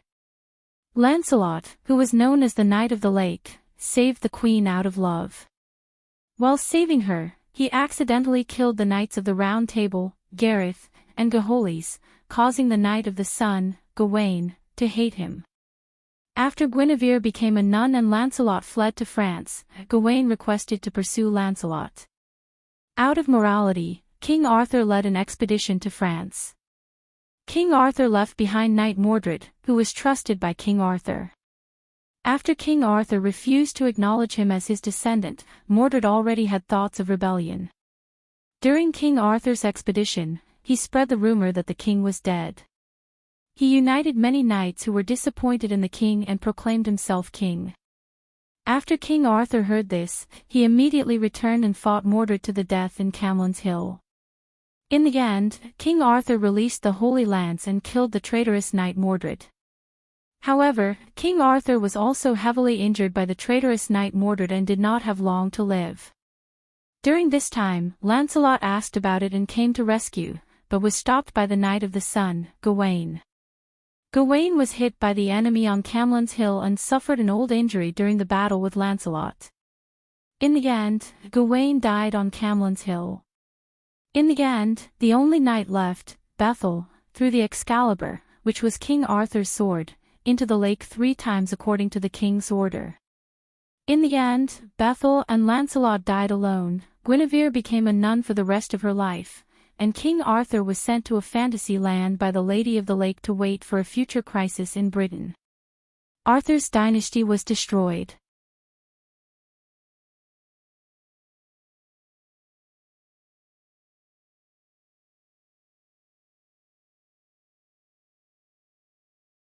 Let's take it slow and treat it as a long-awaited trip. Wuming stretched but realized that the dragon's body was not easy to stretch. I almost forgot that I've become a dragon. Looks like a monster's journey is about to happen. Ha ha ha. Wuming seemed to have thought of something and laughed happily. As expected of me. After completely adapting to a human's life and body, I can still be so happy after becoming a dragon. Yes, this should be me as the origin dragon. Wuming got up and walked towards the entrance of the cave. Whoosh! The noisy wind constantly whistled around Wuming. Swish! Wuming spread his huge dragon wings. Wuming's dragon wings were like a work of art. They were noble, gorgeous, and inviolable. Whoosh!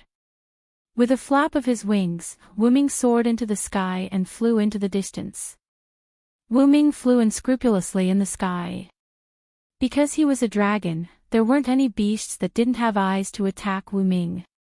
Feeling the whistling wind around him and looking at the spectacular scene on the ground, Wuming couldn't help but exclaim. This feels great. Ha ha ha. Wuming continued to make one movement after another in the air and never got tired of it. After playing for a while, Wuming saw a city. After thinking for a while, he flew down. The citizens in the city noticed a black dot approaching in the sky. They gathered together curiously until they realized that it was a giant dragon. Dragon! It's a dragon! Quick! Everyone, leave! The citizens ran away in panic. The soldiers also helped to command and report to their superiors. Wuming landed on the square in the center of the city. A huge wave of air rushed around. Whoosh! Many people who didn't retreat in time were thrown around. Wuming looked at the panicked people and the surrounding buildings. He wanted to see what era it was. In the end, after looking for a long time, Wuming could only conclude that it was an era earlier than King Arthur. He didn't know anything else. Child! Suddenly, a scream came from behind Wuming. At the same time, Wuming felt something crawling on his tail. Wuming looked back. It was a child of 2 or 3 years old. The child's mother seemed to have panicked because of Wuming's arrival, causing the child to run onto Wuming's tail. Wuming lifted his tail and moved it to his mouth. Just when everyone thought that the dragon was going to eat the child and the mother screamed in pain, Wuming rubbed his huge dragon face against the child. He, Wuming's rubbing made the child laugh. Wuming moved his tail to the top of his head. The child climbed onto Wuming's head and hugged Wuming's dragon horns, giggling. Everyone then realized that the dragon in front of them wasn't as scary as they thought. On the contrary, Wuming, who was accompanied by the child's laughter, appeared unusually sacred.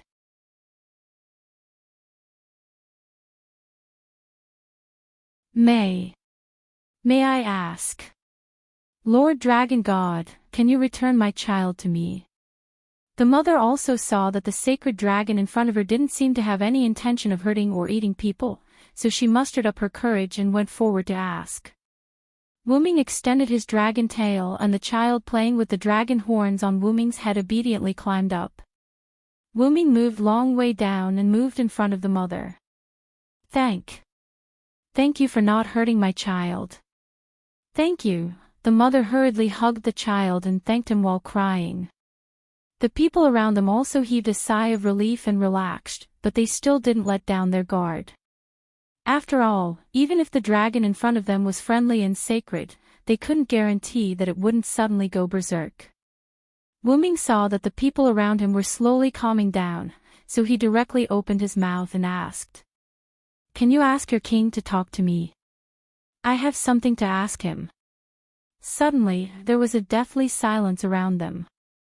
The people didn't expect the dragon in front of them to speak at all. After all, dragons were a type of magical beast. They had never seen a magical beast that could speak human language. It was already surprising enough that it didn't hurt people. Honorable Dragon.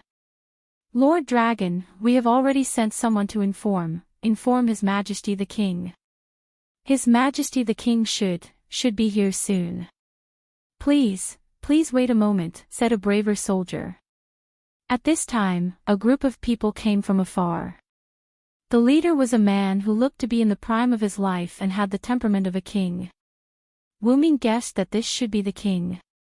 After he dismounted, the soldier who spoke to Wu Ming hurriedly ran to him and told him everything that happened just now. After the soldier finished speaking, he motioned for the soldier to leave and then walked to Wu Ming. Honorable Lord Dragon, I'm the Uruk King Lugalbanda of this city. May I ask why you're looking for me, said the man named Lugalbanda. I want to form a contract with you, Wu Ming said calmly. What? Lugalbanda was stunned on the spot.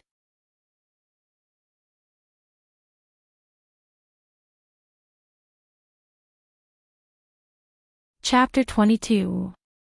Soon, a few years had passed, and the name of the young ancient king began to spread throughout the Sumer region. As long as Wu Ming had nothing to do, he would follow the young king in the form of a shadow of faith. Watching the wise young king grow up day by day, Wu Ming found it hard to imagine that Gilgamesh would become a tyrant when he grew up. On the altar, in front of Hyunryong's statue. After the daily worship, the Uruk people left one after another. In the end, only the young king remained. All right, Hyunryong, the people have left. Come out and talk to me. The young king smiled like a well-behaved child. However, Wu Ming didn't think so. The stone statue began to emit a faint golden light. An illusory dragon shadow appeared on the stone statue.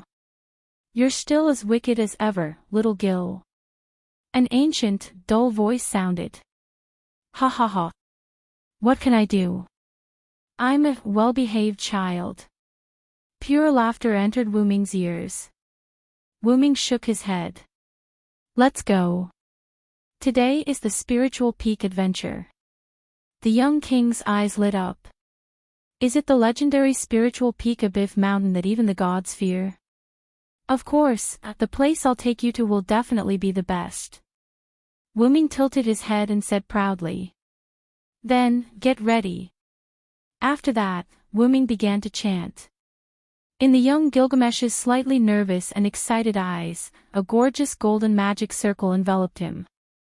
The light drowned Gilgamesh's eyes. When Gilgamesh put down his arm that was blocking the light, a tall mountain came into view. Is this the spiritual peak Abif Mountain? The young king let out a joyful voice that a child should have. After all, this kid is just a kid. Wu Ming thought to himself. This place is amazing. Hyunryong, let's go up quickly. With that, Gilgamesh moved his short legs and began the great adventure of climbing the Abif Mountain. Wu Ming floated in the air like a phantom, accompanying the young king as they moved up the mountain. Abifushin, you have to make things more difficult for the king, or she will show off in front of me again. After all, it was a spiritual peak. Wu Ming could feel the immense magical power contained within the mountain. After a brief exchange of magic power, Wu Ming took control of some of the things on the mountain and began to obstruct Gilgamesh. In the process of climbing up the mountain, the young Gilgamesh encountered many strange things. Falling rocks from the top of the mountain, circling eagles, entangling vines, and charging wild beasts, all of which caused some difficulties for Gilgamesh. But in the end, Gilgamesh still reached the top of the mountain. Whoa! The young king shouted to the sky, expressing the joy in his heart. Ha ha ha, Hyunryong, come and see, this is a spectacular scene. That's why this Abif Mountain is called a spiritual peak, Gil. A small Wu Ming appeared and floated beside Gilgamesh. Okay, the adventure is over. Let's change back, Wu Ming said. Well, I haven't had enough. But let's go back, the good things should be left for last. The young king began his journey down the mountain. Wu Ming also disappeared. If the journey up the mountain was difficult, then the journey down the mountain was wonderful. Along the way, Gilgamesh played with cute little animals, collected wild fruits, and collected shiny stones. It was a lot of fun. However, it didn't take long for Wu Ming to discover that a goddess had arrived. Did she come specifically to find Gil? No, that doesn't seem to be the case. Then what is she here for? Wu Ming didn't specifically tell Gilgamesh about the arrival of the goddess. After all, Gilgamesh was now on the side of the gods, although he would side with the humans in the future. Soon, the goddess and Gilgamesh met. Ah, isn't this Gilgamesh? What are you doing here? Facing the goddess who suddenly appeared, Gilgamesh was a little confused. Wu Ming appeared behind Gilgamesh. Facing this beautiful goddess, Wu Ming seemed to think of something. Goddess Ishtar, what are you doing here at Abiv Mountain?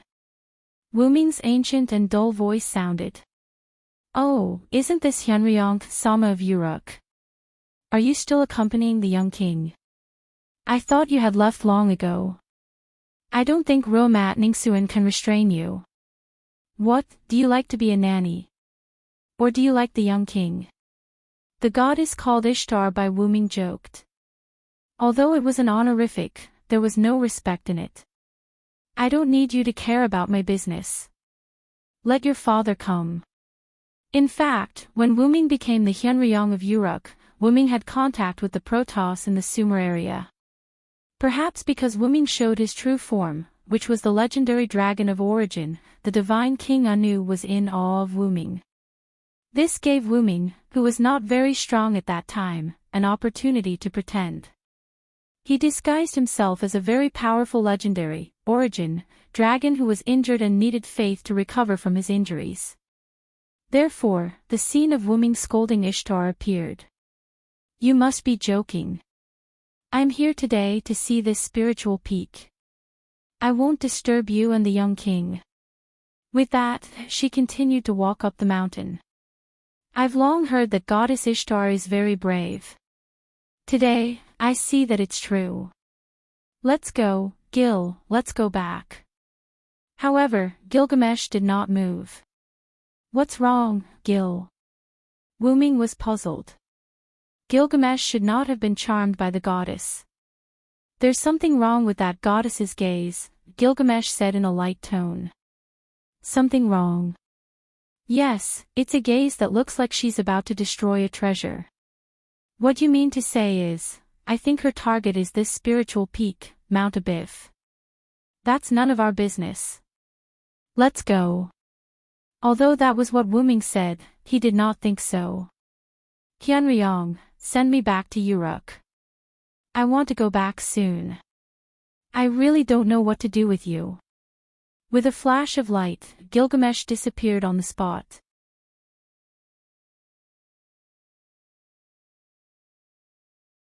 Wu Ming, on the other hand, turned around and flew in the direction of Ishtar.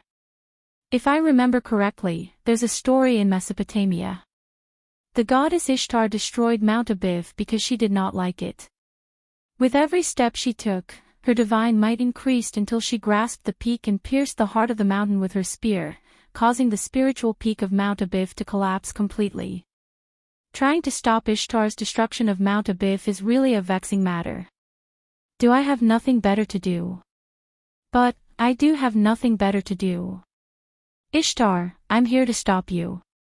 Wu Ming turned into a stream of light and ran forward. You're tuning into the LoveLore Library YouTube channel.